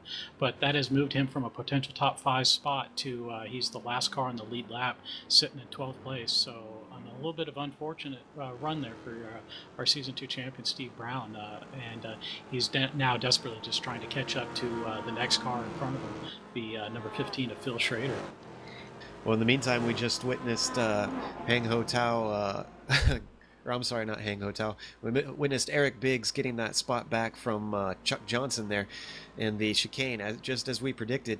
He's put a little bit of a distance on him, so Chuck's probably going to have a chance, but not until he gets back to that back straightaway. In fact, I'm pretty sure we'd see this all race long as they keep contact. Meanwhile, James Stevenson got past Arthur Chan in the lead. Last lap round, he made a pass in turn 1 and made it stick, and now he's already pulled quite a bit of a gap. So maybe James was just playing a little bit of possum. Maybe he's got the pace, or maybe Arthur didn't close up on the back of him as soon as he could. And I'm looking at that distance between those cars, and Arthur is at risk of losing contact there. So he's going to want to get right up on the back of that MX-5 and really cling to it as best he can, or else he's going to lose an opportunity, I think. Yeah, the draft is very important. I do think if James is able to pull a good enough lead, at least 2 seconds, he would be able to keep that lead away from Arthur Chan, and Arthur Chan will probably lose James, because I think James is just a tiny bit faster on that pace. Arthur has been quite weak in these previous laps. I'm not sure if he's been making quite a few mistakes. It's hard to say, but since we're about 27 or 26 minutes left, let's head through the field really quick. Kevin, what's the top of the GS field look like right now? It's the same as it's been for a while. Dan Rash is still leading Brian Stridbeck, although they are catching up to a group of lapped ST cars. Third place is still Eric Smith. J.D. Baumgartner is sitting conveniently in fourth in front of Russell Clayson, and that's the top 5 in GS. That's as you said, there's just not a lot going on up there. They've gave us a bit of a processional race, even though the strategy's been interesting. Ayrton, what's the top 5 look like in the ST class? At the moment, we have James Stevenson in first, Arthur Chan in second, and then a little farther back, Alex Bilao is in third, Stefan Overgaard in fourth, Elliot Huffman in fifth, Hein Ho Tao in sixth, Stefan Morian in seventh, Ed Voras, who's a lot higher than normal, very impressive, in eighth, and Eric Biggs in ninth, and Chuck Johnson rounding up the top 10.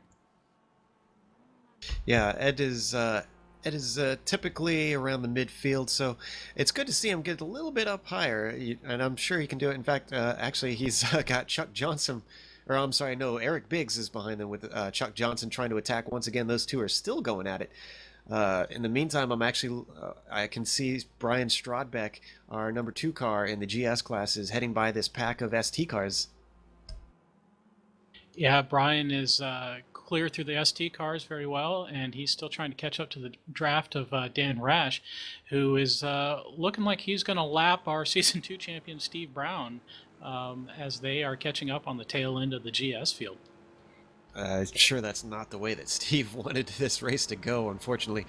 And obviously, with him being a champion, Steve has definitely got the pace. I'm curious to know what's also been keeping him, because we've seen a number of these top guys really making uncharacteristic mistakes and throwing away, what's a good championship run. Yeah, I don't have an easy answer for you. Steve was definitely Mr. Consistency last season and kept getting top 3s, and that really helped him in his championship run, even though he did pick up quite a few wins. But so far this season, he's struggled a little bit, although he was able to get in front of Phil Schrader just now. But Dan Rash is breathing all over their necks, and I think Dan's going to be very eager to get by them and lose as little time to Brian Strodbeck as possible. Yeah, I was just going to say, this is where it gets interesting, because inter-class passing of lapped cars and whatnot is one thing. But passing a lapped car of your own class is a whole nother deal, because you really need the cooperation of that car to let them by. And this has allowed Brian Strodbeck to just start to close up on Dan, it looks like. You can see him in the same shot there. And in fact, yeah, he's closing in on the back straightaway, it looks like, as they come towards Steve. Brian Strodbeck's definitely got the draft of Phil Schrader right now, so that's really helping him pull up a little bit. They who's that? They're going by the Scott Bircher is letting by the group here, so that definitely helped. Oh boy, I'm sorry, that's just a little too exciting for me. Brian Strodbeck nearly got into the back of Scott Bircher into the chicane, but they were clear through, so that's good running. Yeah, and actually, even more hairy is Dan just passed Steve Brown through that final corner, that fast right-hander. I don't know why these guys are trying to make that work through there, because that's not my favorite place to try and get by someone. But this, wow, man, traffic has been probably one of the stories of the day, I'd say, with the way these guys are handling it and the way that it's affected some people's passes. Well, we've looked at the GS leaders for a little bit. I'm going to take a peek back at the ST guys. James Stevenson seems to have a bit of a lead on Arthur Chan right now, Ayrton. Yeah, they actually just had the exact same situation as the GS leaders, passing two drivers of, I think that's William Randleman and Richard Losper in the chicane, and that gave some traffic for Arthur and left quite a gap. But I think coming onto the straight, Arthur should be able to get a draft from Richard and catch onto James. There's a slow car on the side of the track, which is David Almeida. He seems to be just sitting on the side. I'm not sure what he's doing. Might have had some damage or something happen. We're currently about 22 minutes left to go from what I'm seeing on the clock, and we are without a caution so far, guys. Could we see the first cautionless race of this season? Well, we can always hope, I guess. Or you could always jinx us. You know, I wouldn't think it's too bad of a thing, because I think it'll help spice things up. Right now, a lot of people have gotten a little bit spaced out, even though traffic is still kind of playing havoc with a lot of people's positions. I'm sorry, did you have something, Ayrton? Yeah, we have an exciting battle for 8th place with Ed Forrest, Eric Biggs, and Chuck Johnson. They're a train going down the back stretches that come to the braking zone of the chicane. They're all very close in speed and very close in lap times if I've been watching their previous laps, and this should be a close battle for quite a while. Yeah, right now, Ed Voris has Eric Biggs all over his back bumper. In fact, Eric has got a little bit of a run there. He takes a look to the inside. Is going to try and make a pass into turn one. Let's see what braking brings him. In fact, Eric brakes much later, and I think Ed's going to lose 2 positions in one corner as Chuck takes advantage of a good opportunistic pass and claims another position. Yeah, I think Ed's a very careful driver, and I think he was just playing it safe because I've seen Eric drive a little too hot into that turn 1 and run wide earlier in the race. So I think just being careful and hoping that he can stick behind these guys for the remaining laps of the race. Yeah, that turn 1 doesn't have a whole lot of braking for just about any car, so it's a very difficult passing zone. As you said, it's incredibly fast, and if someone tracks wide, it's kind of curtains for both of you, because that tire barrier is very inviting to little MX-5s on the outside of that corner. So while Ed has been passed, Eric still has Chuck to deal with. I don't think Chuck's quite close enough with that draft. Is going to bring him right back in as they continue to battle for what is 9th and 10th in this, or I'm sorry, 8th and 9th in ST class. So one strategy battle we haven't focused too much on is the battle for 4th place in GS with J.D. Baumgartner and Russell Clayson. They've been slowly getting closer and closer together. Russell has on balance been running slightly faster laps than J.D., and he's reeled them into within a second and a half last time by at the line.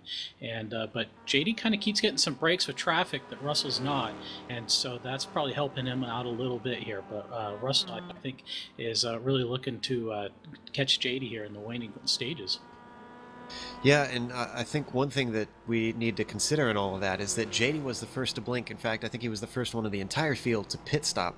So he's probably on the oldest tires of anyone. And in these Mustang cars, you've said this before, Kevin, the older those tires get, the hotter they get, the more difficult and tricky these things are to weave around, especially a course this fast.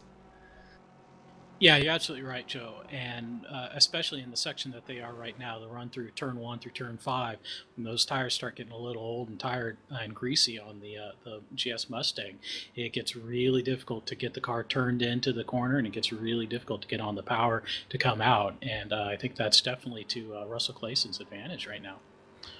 Yeah, I'd be curious to know exactly when he pitted to know how many laps he has on JD's tires there. We'll keep half an eye on that one right there, because they're not really super close at the moment. Although JD is coming up on what looks like the leader. The leader of the ST class, James Stevenson, and James probably won't want to give it up too much time as he lets JD by. Speaking about leaders, we have Brian Strodbeck at the line, 3/10 behind Dan Rash. He closed in by a whole second in that previous lap, and he's right on his tail now. We mentioned those tires, and Brian has about, I think it was about 2 or 3 laps fresher than Dan Rash on his tires, which won't be a significant chunk, but it's something. And that's going to be probably not on their minds, but definitely going to come into play. Brian is kind of keeping the pressure on him, but he's falling back a little bit. He's not super close to Dan right now. The race is really winding down. We've got about 17 minutes left to go, so if they're going to get an opportunity, it's going to be now or never in these GS cars because they don't have as much of a draft and they're not as vulnerable down this straightaway. No, that's true, but the difference that we saw was that Brian Strodbeck was able to close up to Dan Resch because Dan got held up by an ST car from all the way from turn 2 until after turn 5. So even one car can still hold these guys up pretty badly, though Dan Resch does seem to have a little bit more speed than Brian Strodbeck at this point in the race. And Brian's closing up quite a bit under braking into the chicane there. I'm curious to know if his setup is a little bit better, or if it's just those tires once again. But yeah, that traffic, we keep saying it, but it really is something that's deciding things this race. A lot of the STs have been very polite, but you can't be polite everywhere. In fact, I think Dan got a little bit of a bad entry into that corner there. He's losing time, and Brian is continuing to close in on him, Kevin. Yeah, it kind of seems like Brian Strodbeck's car is a little bit better when he's up in the draft to Dan Rash's. When he's not near the draft, he seems to be struggling a little bit. But Dan's he's got some balance issues going on right now. He seems to be struggling. So I'm kind of wondering if he's just used up those tires too much. We'll hopefully get to ask him after the race. This thing is not over, guys. These two GS drivers are making a race of it finally for us. Thank you for giving us something interesting to look at, guys. As they head on to the back straightaway now, Brian Strodbeck last time by line was only half a second, but he is much closer now. You can see visibly there's about maybe 2 or 3 car lengths between these guys. And ladies and gentlemen, this is for the first position overall and in GS class. Yeah, and we saw Dan make a little juke to the outside to try and break Brian's draft a little bit. But Brian was much stronger in the brakes last time around, but he's going to hold station this time unless he makes a late move. No, they're just going to go through the chicane in the same order. But Brian is definitely much stronger under braking into the chicane, so that's definitely his advantage right now. Yeah, that's really going to come into play when it gets to be the final lap. He could pull an MX-5 move and snipe him at the line if he knows he can get him under braking, although it is possible to defend in that chicane with the switchback. He is very, very close. In fact, he was less than a car length, but now he's backed off a little bit. It's difficult to stay that close through such a fast corner. They're heading into 2 and 3 right now, going to clobber that inside curb. The clock is continuing to tick down. We're less than 15 minutes left to go. So with only 130-something lap, these guys are going to see maybe about 6 or 7 more laps. Does that sound right to you, Kevin? I think you're absolutely right there, yep. Meanwhile, in ST, we have a pass for second place. Alex Bilal, using the draft, got past Arthur Chan for second. Alex really showing his hand. As we said, he was one of the fastest guys during practice, and apparently that's not a one-lap pace thing. He's been doing very good of keeping out of trouble. We haven't seen a whole lot of him so far this race, but he certainly put a move on Arthur there. In fact, Arthur might have an answer. He's staying kind of in contact, but he's not super close at the moment. And at the front of the GS field, Dan Resch and Brian Strodbeck caught up to Elliot Huffman, and Dan Resch is definitely feeling the pressure since he tried to get into the draft of Elliot Huffman as much as possible on the back straight, but I'm not sure that really helped him too much. Yeah, that sort of move smacks of desperation right there. He's trying to get every little tenth he possibly can. Brian, in the meantime, is giving him no time to relax. This time on the line, they're about 4/10 apart, so Brian was about 1/10 slower, but that's really, really fluctuating with the way that they keep running into traffic. I keep noticing that Brian seems to have a little bit of a shallower entry into turn 1 there, and he seems to close up in that corner.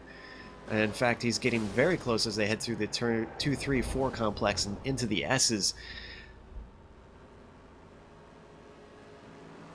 We're getting word, and it's turn 5 as we got a crash. We've got the yellow flag, the first yellow flag of the day. This is going to make things interesting. Oh my goodness, it is Stefan Overgaard. Stefan Overgaard has a smoking car. He is definitely done for the day. He had a huge wreck, it looks like, coming down through the S's. I'm not sure if we've got the replay. Yes, we're going to pull up a replay.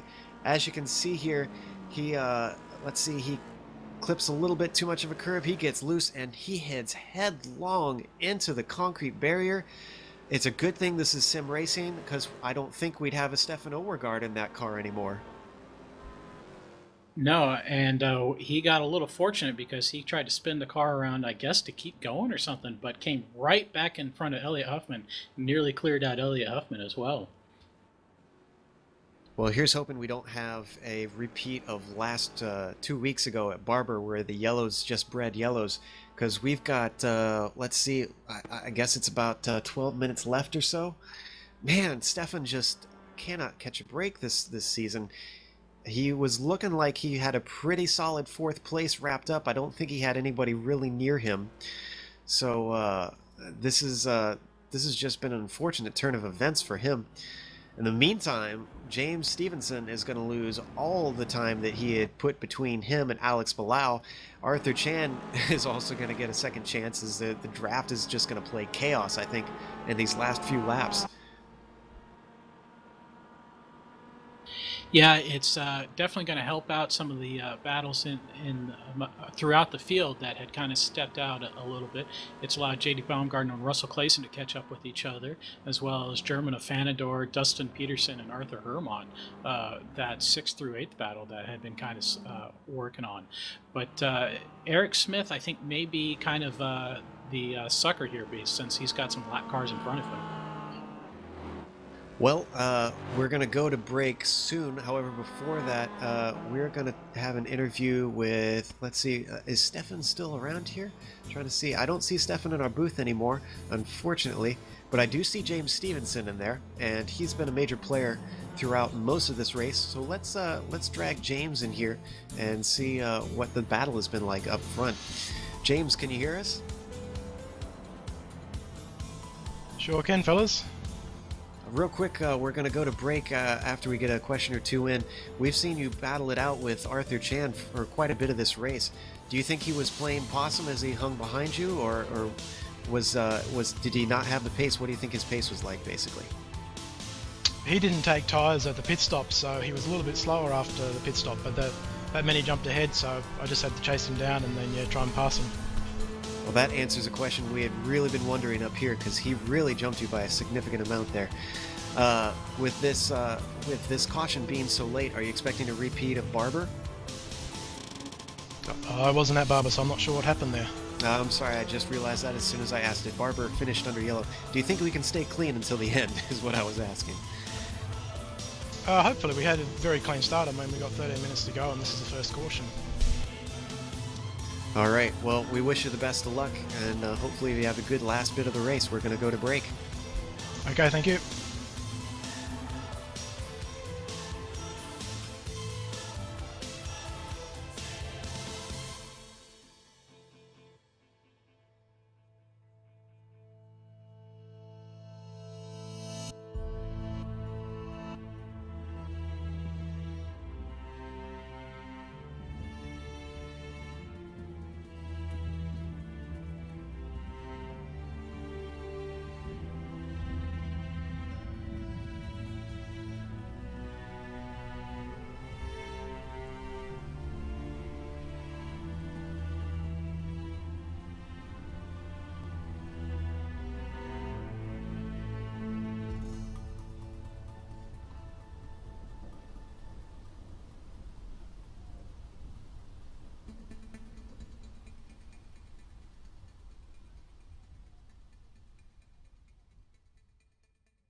Welcome back, ladies and gentlemen. We are currently under caution at Road Atlanta for the Continental Endurance Sports Car Series.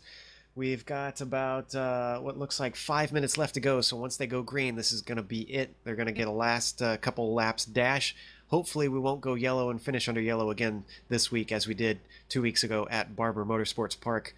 Right now, we've got about a lap and a half of yellow left, it looks like. They are waving the lapped cars by. So as soon as they get that all done and dusted, we'll hopefully see the lights turn off on the pace car and get back to green with maybe a lap or two of sprint racing. This is going to be very, very interesting, guys. We've seen the draft play a huge part in the MX-5s, and we've seen traffic really mess with a lot of the Mustang cars. So I'm going to predict that we're going to see a lot of chaos and people swapping positions at the end of this thing, Kevin. Very likely so. We're going to see a lot of maneuvers that we just didn't have a chance before. Fortunately, there won't be, or at least there shouldn't be, any mixed class action as all the ST cars aren't getting wave arounds. So this is going to allow guys like Eric Smith a chance to maybe move up into the lead from third. But you know that J.D. Baumgartner and Russell Clayson will definitely be trying to improve on their current top 5 standings as well. Well, that's interesting that they're waving the entire ST field by. I guess they're trying to sort it by class, possibly. I'm not totally sure that they are, because I'm seeing Michael Hatton in the midst of. He's currently behind Brian Strodbeck, so I'd be curious to talk to the stewards and figure out what in the world is going on here. They're certainly waving a lot of cars by. The lights are actually off on the pace car right now, so this should be the final lap of yellow. Hopefully we'll get to go green flag racing for 2 more laps, guys. It's going to be a short race, definitely, after the green flag is waved, and anybody that's going to want to make an improvement on their position is going to have to be very prompt and aggressive about it. So there's not going to be a lot of room left here, and guys are going to have to be really aggressive or really defensive, depending on what they want to, how they want to finish this race out. Well, while they continue to pace themselves around the course, Kevin, would you take us through the top few of the GS class so that we can familiarize our audience? Absolutely. In the lead still is Dan Rash. In second place is Brian Strodbeck. Third place, Eric Smith. Fourth, J.D. Baumgartner. And Russell Clayson finishes out the top 5 as the lights go back on the pace car. Well, that's even curiouser now. Hopefully we can finish under green. This is probably one of the longest yellows that I've seen in this series, actually. Usually they get it done in about 2 or 3 laps, depending on how many cars are lapped and need to be waved by. Maybe I'm wondering if they're attempting to try and get this thing sorted out and nice and clean so that we can only have 1 lap left at the end, which, if it's as soon as the white flag comes out, there are no more yellows that can be thrown.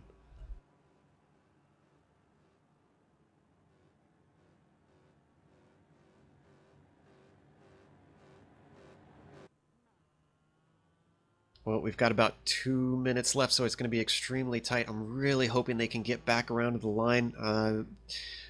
I don't think we'd have many happy people to know that it was neutered with so much time left and didn't get to see an exciting finish between these guys. Since we went through the GS class cars, Ayrton, what's the ST guys look at the top of the field? At the moment, we have James Stevenson in first. Alex Palau managed to get around Arthur Chan a little while ago, and he's in second place with Arthur Chan in third. Elliot Huffman is in fourth, and Heino Tao in fifth. Eric Biggs in sixth, Stefan Morian in seventh, Richard Losper in eighth, and Dexter Castro is in ninth, and then William Randleman rounds out the top 10. All right, I'm going to take a peek at the pace car here, and I do believe I see the lights are off. As long as we don't hear that the marshals throw another caution flag, I think we should be good to go. This is going to look like it's going to be a 1-lap dash to the finish here, guys. We've got the white flag was indeed thrown this time by. Oh, I'm sorry. So this is in fact the final lap? Is that correct? The timing scoring monitor is showing a white flag status, so I'm not entirely sure what's going to happen here, to be honest. Man, that's a bummer of a finish if they do finish under pace car here with possibly being able to go back green for one lap. Or at least I would have thought that they had been able to go green a bit ago. But, that's not my role. That's the marshal's role, and I can't criticize them because they do this very thanklessly. But Dan Rash, if this is the final lap, this will be win number 2 for him this season, if this is the end.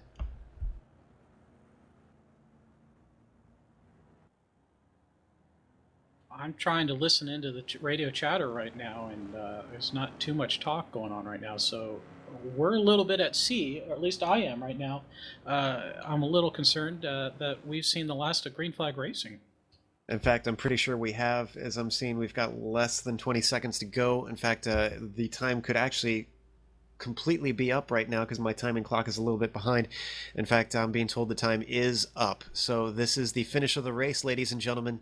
Dan Rash has taken his second win in 4 races of Season 3 in the Continental Endurance Sports Car Series.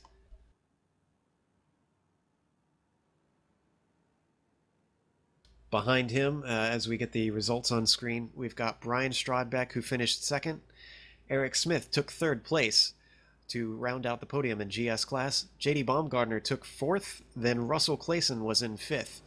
And 6th for GS was German Afanador, then 7th was Dustin Peterson, 8th was Arthur Hermont, 9th was Jason Breifogel. 10th was, and they're getting the green flag, but this is going to be it. This is going to be checkered flag this time by, I believe. No, they're taking off. We've got a 1-lap dash to the finish, guys. Well, I don't know what's going on. Brian Strodbeck got a little loose onto turn 1. It looked like he was going to try and make a move on Dan Rash. Russell Clayson's going side by side with JD Baumgartner into 2 before they get back into line. Yeah, Dan is still barely holding on to the lead. Meanwhile, I'm taking a look back at ST class, and right now James Stevenson is still holding off Alex Bilal, but only barely just. Alex is probably going to get an opportunity down the back straightaway. Well, going into turn 6 and 7, Dan Rash has got a little bit of a gap over Brian Strodbeck for the lead, so it looks like Dan might be able to pull this out as long as he gets a good run out of turn 7. Yeah, we'll keep half an eye on these guys and half an eye on James Stevenson.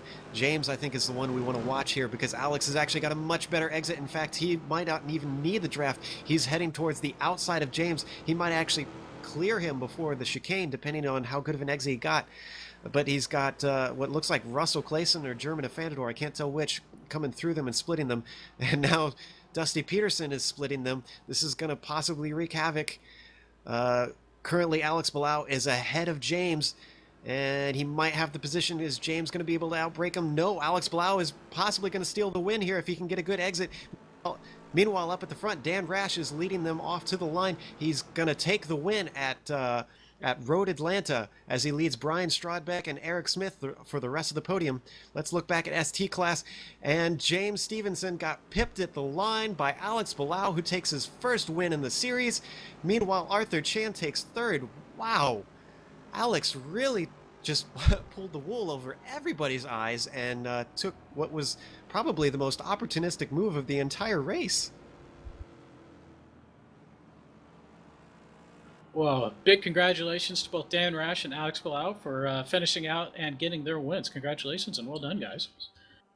You also got to remember that was the first lap that Alex Bilal led, and what a great time to do it. You know, the old racing adage goes, you only need to lead 1 lap, and that's the last one. And Alex took that one to heart and then some. Well, as they complete their way around their warm-down lap, Kevin, would you take us through the GS standings, since we are now for sure done with the race? Yeah, we absolutely know that barring any post-race penalties, Dan Rash has won the race. Brian Strodbeck did indeed finish second, and Eric Smith grabbed the final podium spot. JD Baumgartner was in 4th place, and Russell Clayson was our final entry in the top 5. And then in 6th, we had German Afanador. 7th was the number 1 of Dustin Peterson. Arthur Hermont and Jason Breifogel were 8th and 9th. Chris Burr did indeed finish 10th in his rookie race, so well done there. Phil Schrader and Steve Brown round were the final cars on the lead lap in GS, and then 13th was Scott Bersher, 14th Josh Kramer before we got into the ST field. All right, and then on the ST end, Arthur, what are the final standings over there? Alex Bilal managed to get the first place after a last lap pass on James Stevenson in second. Arthur Chan rounds up the podium in third. Elliot Huffman comes home with a fourth place finish, a good finish for him. Then fifth place for Hinho Tao, one of his best finishes. And then Stefan Morian in sixth, Richard Losper in seventh, our own Richard Losper from GSRC. Then William Randleman in eighth, Dexter Castro in ninth, and Stephen Asbury in 10th.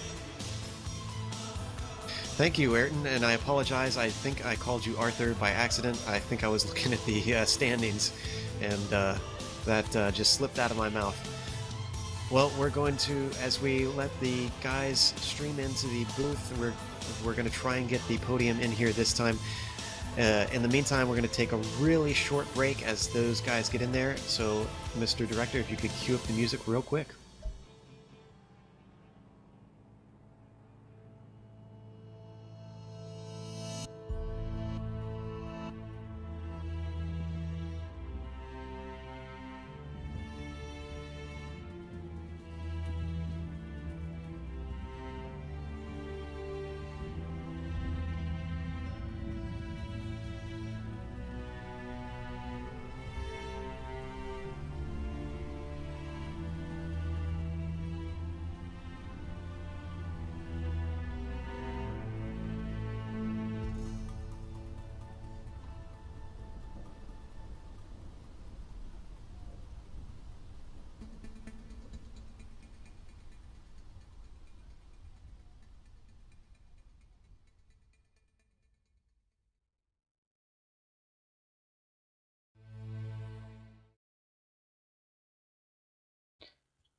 Welcome back to the post-race portion of the Road Atlanta race for Continental Endurance Sports Car Series.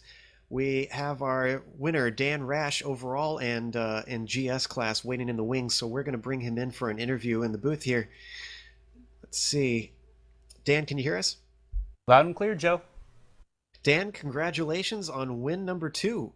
We saw you dicing quite a bit with Brian Strodbeck there. It was a bit of round 2 from Daytona, wasn't it?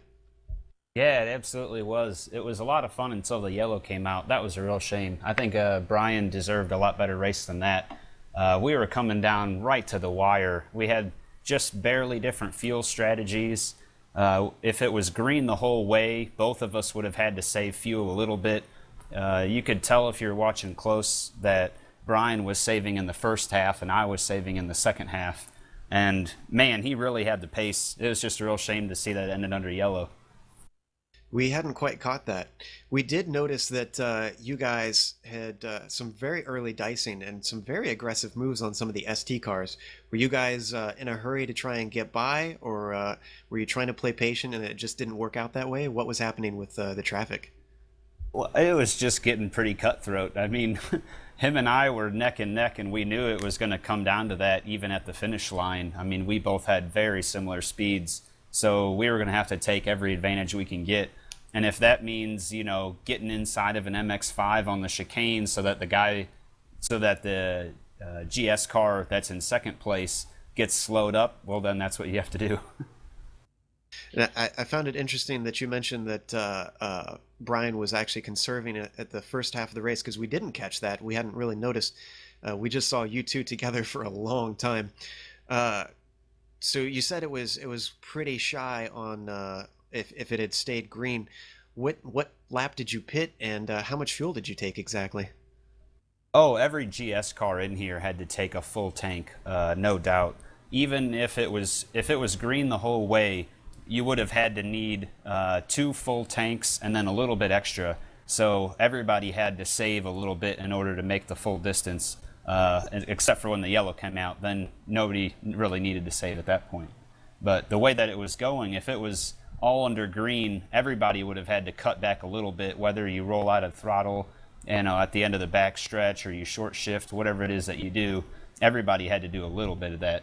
And you could usually see that on the backstretch a little bit. You know, people would be not gaining on the next guy quite as fast as needed, or quite as fast as they could, because they were saving the fuel that they need. Hey, Dan, well done on the win. It looked like you were really struggling with the balance the last bit of the race before the full course yellow came out. How was the car there at the end? The free domain radio Mustang was running pretty well, pretty loose, but that's how I usually like to keep it. Perhaps it was a smidge too loose here, but there's not a lot of setup adjustments on the Mustang, and I'm still learning how to make it change the attitude a little bit, but it was running pretty well, just a little on the loose side. You could probably see me get sideways. I know I lived up to my nickname, I think, in the first half of the race. There was one time coming over the crest after the chicane that I got a little bit sideways, and I stayed in the throttle trying to steer out of it, and it got pretty sideways before I ended up having to back out of the throttle, so that should make for a good photo op. Well, indeed, well done on the win. Thanks, Kevin. Thanks for the broadcast, guys. No problem. Well, I see that we have Eric Smith, our third place finisher in GS, waiting in the wings. We're going to drag him in here and talk to him for a little bit. Eric, can you hear us? Yes, I'm here. Eric, I would have to say much improved this time. I know you were worried about your consistency and being able to run these endurance races, but 4 races in, and I think you're, well, 3 races in for you, I'd say you're proving your worth. Well, to be honest, I didn't exactly push this race. After the last 2 races, I decided it would be in my best interest to just try to follow the leaders.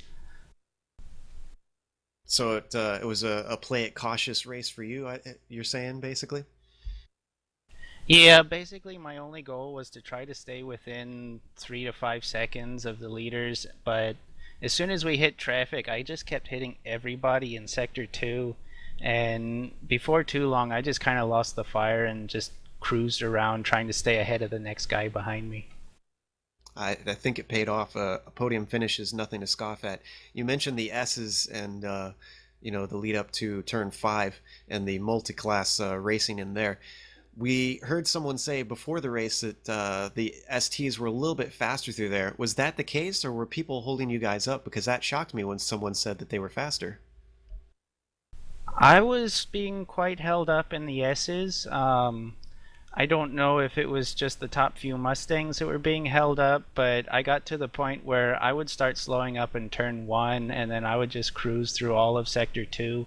I don't have the guts. Like, I saw Brian pass someone on the outside in turn 3 or 4, and I just can't do that. I don't have the guts for it. Yeah, discretion is indeed the better part of valor.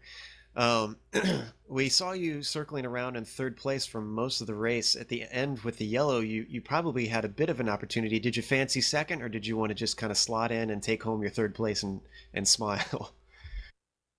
Well, to be honest, the race took a lot out of me physically, and I just didn't have it. I had the shakes, I was feeling lightheaded, and so my only goal was to not get passed.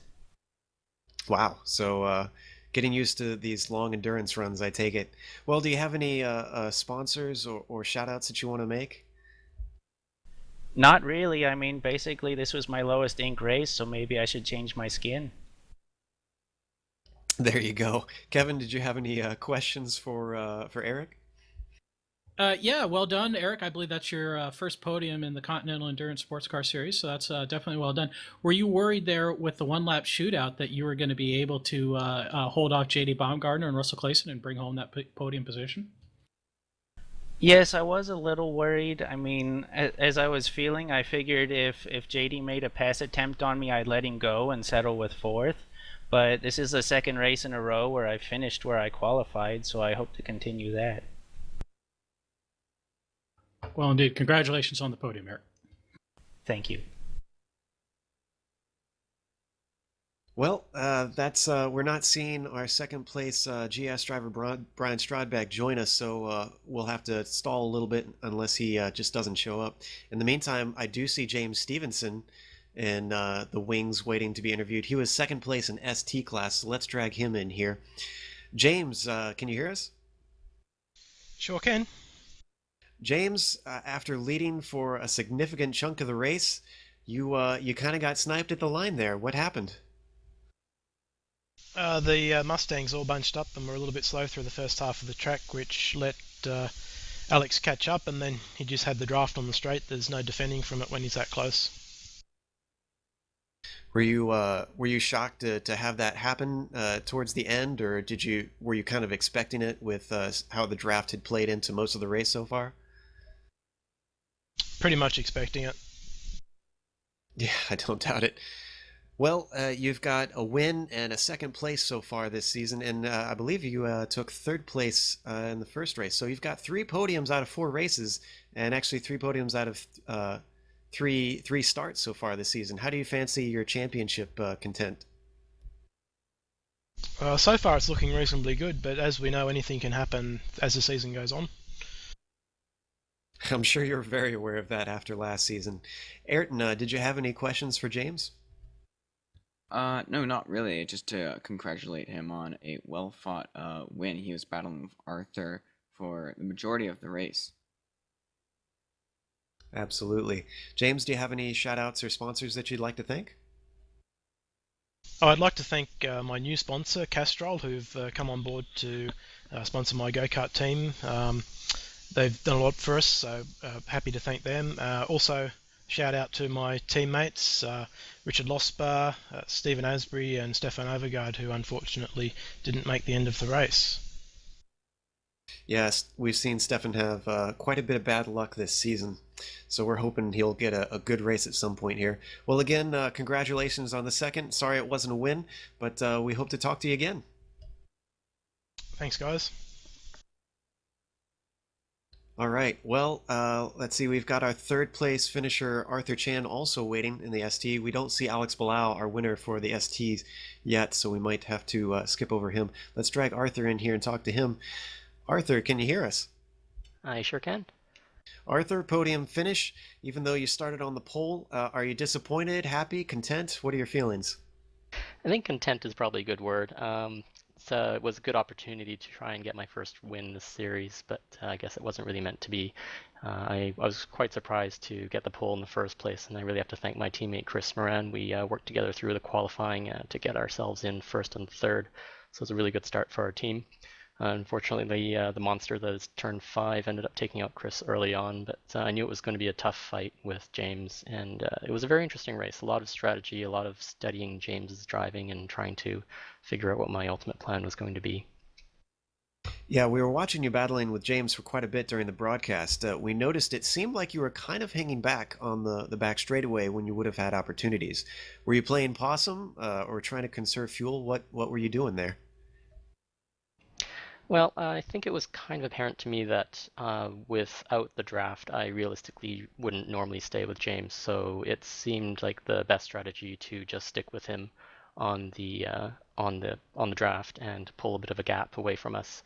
I tried a few things once or twice. I did put a pass on him going down the back straight once, and I kind of put that in my back pocket for something, hopefully for the later in end of the race. As it turned out, I ended up jumping him in the pits, but he reeled me in. I think I had a really tough time with the traffic as well today. Yeah, traffic was biting a lot of people. We did notice, you mentioned your pit stop. James told us that you did not take tires. Did that bite you later on in the race, or were you happy with that decision later on?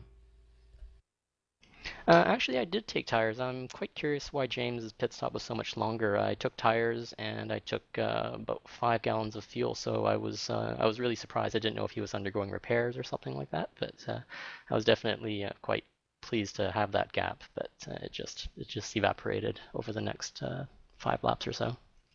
That it's even more curious. We thought that he had just answered the question that we were all asking, because we were also pretty baffled at how you had jumped so much time of James in the pits there. One of the things that I was wondering is, since you were hanging behind him, did you top off your fuel, or because it could have been possibly that he was using up more fuel with you just hanging back there? Yeah, that's definitely a possibility. very interested to look at our pit times and how much fuel I actually took. I was definitely saving a lot of fuel behind him. Going into the final corkscrew, I was basically coasting for the last 100 meters, I'd say, or so. So that was definitely saving quite a bit. And I was just biding my time, watching how he was driving. I thought he was driving his car fairly hard, and I thought at the end of each stint my tires would be in better shape. But unfortunately, I couldn't really bring that to come to the end of the race. Well, my suggestion would be to take that knowledge once you figure out exactly how much you used and find the next draft course and just put that in your back pocket, because that could definitely come in handy for you. Do you have any sponsors, teammates, or shout-outs you'd like to make? Yeah, teammates, we had Chris Moran, Stefan Morian, and Steve Brown racing today. Stefan also had a pretty good results in 6th place, and I'd like to give a big thanks to Petrol Data Systems for supporting our team and Turn 2 Motorsports. Excellent stuff. Well, thanks for coming and talking to us, Arthur. Thanks very much. See you next time. See you around. All right. Well, I'm not seeing anybody else from our podium currently. And we've killed quite a bit of time with our interviews, so let's get some thoughts from you guys. Ayrton, ST class, how this shaped out with the draft and everything. What are your thoughts?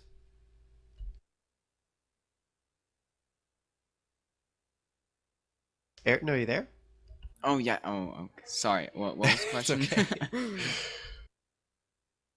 I was asking, what are your thoughts on the ST side of things and how this race shaped out?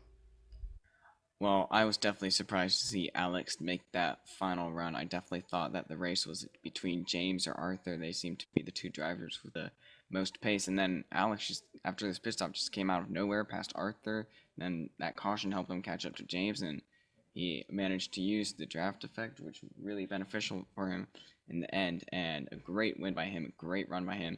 I think he qualified back in like 6th place. Yeah, I'm taking a look at that now, and I believe you're correct on that 6th place start. So, wow, he really made up something there. Well, on the GS side, Kevin, what are your thoughts on how the GS drivers played things out? Well, that was a pretty interesting race. I think we saw that Dan Rash and Brian Strodbeck kind of stamped their authority all over this field. Didn't seem like anybody could really challenge them, and they definitely seem like they're going to be the hot favorites for each individual race coming out. This was definitely a race that was really kind of decided by traffic much throughout the field. So, we kind of thought that might happen with the difficulties here between mixed class racing at Road Atlanta, and definitely kind of held out and wound up getting Dan Rash in front of Brian Strodbeck, and he was able to hold that out for the end of the race. Absolutely. Well, we saw some surprises at the end. We saw some of the normal faces up front, but we still got an exciting race at the end, even though we thought we weren't going to get it. I just want to thank Safecraft Racing, which is the sponsor of the CESCS. They make real-life safety gear for motorsports, and we can't thank them enough for the service they provide there, saving a lot of lives. I want to thank Wes Eric, who organizes this league. He puts in a lot of thankless hours to make this thing happen. I want to thank some of our hardware and software, iRacing.com, XSplit, Twitch TV, and Audio Technica. I also want to thank our broadcast team. Thank you guys for making this awesome. It's fun as always. I love doing these. If you want to find out more about our channel, you can go to www.globalsimracingchannel.com. You can also contact us on Twitter at GSRChannel. And then our Facebook is facebook.com/Global Sim Racing Channel. We also want to thank Eric Ekholm, who does a lot of our music. You can find his music not only here on GSRC, but in TV commercials, movie trailers, iTunes, and Spotify. If you like our music, you should tell him where you heard it at ericekholm.com. Also, thanks to Dexter Britton. He provides us with our recognizable broadcast song, and he has a lot of great music in with NASA, TED Talks, and McLaren. I'm a big fan of McLaren, so I'm jealous, Dexter. Listener buy his music at dexterbritton.co.uk. Our next race is on March 30th at Mid-Ohio Sports Car Course. That's going to be an exciting one. It's one of my favorites. It's a home course for me. And our next broadcast is on March 23rd with Blondies, again at Road Atlanta, 2 p.m. Eastern. In the meantime, race clean, race hard, and I'll see you guys on the track.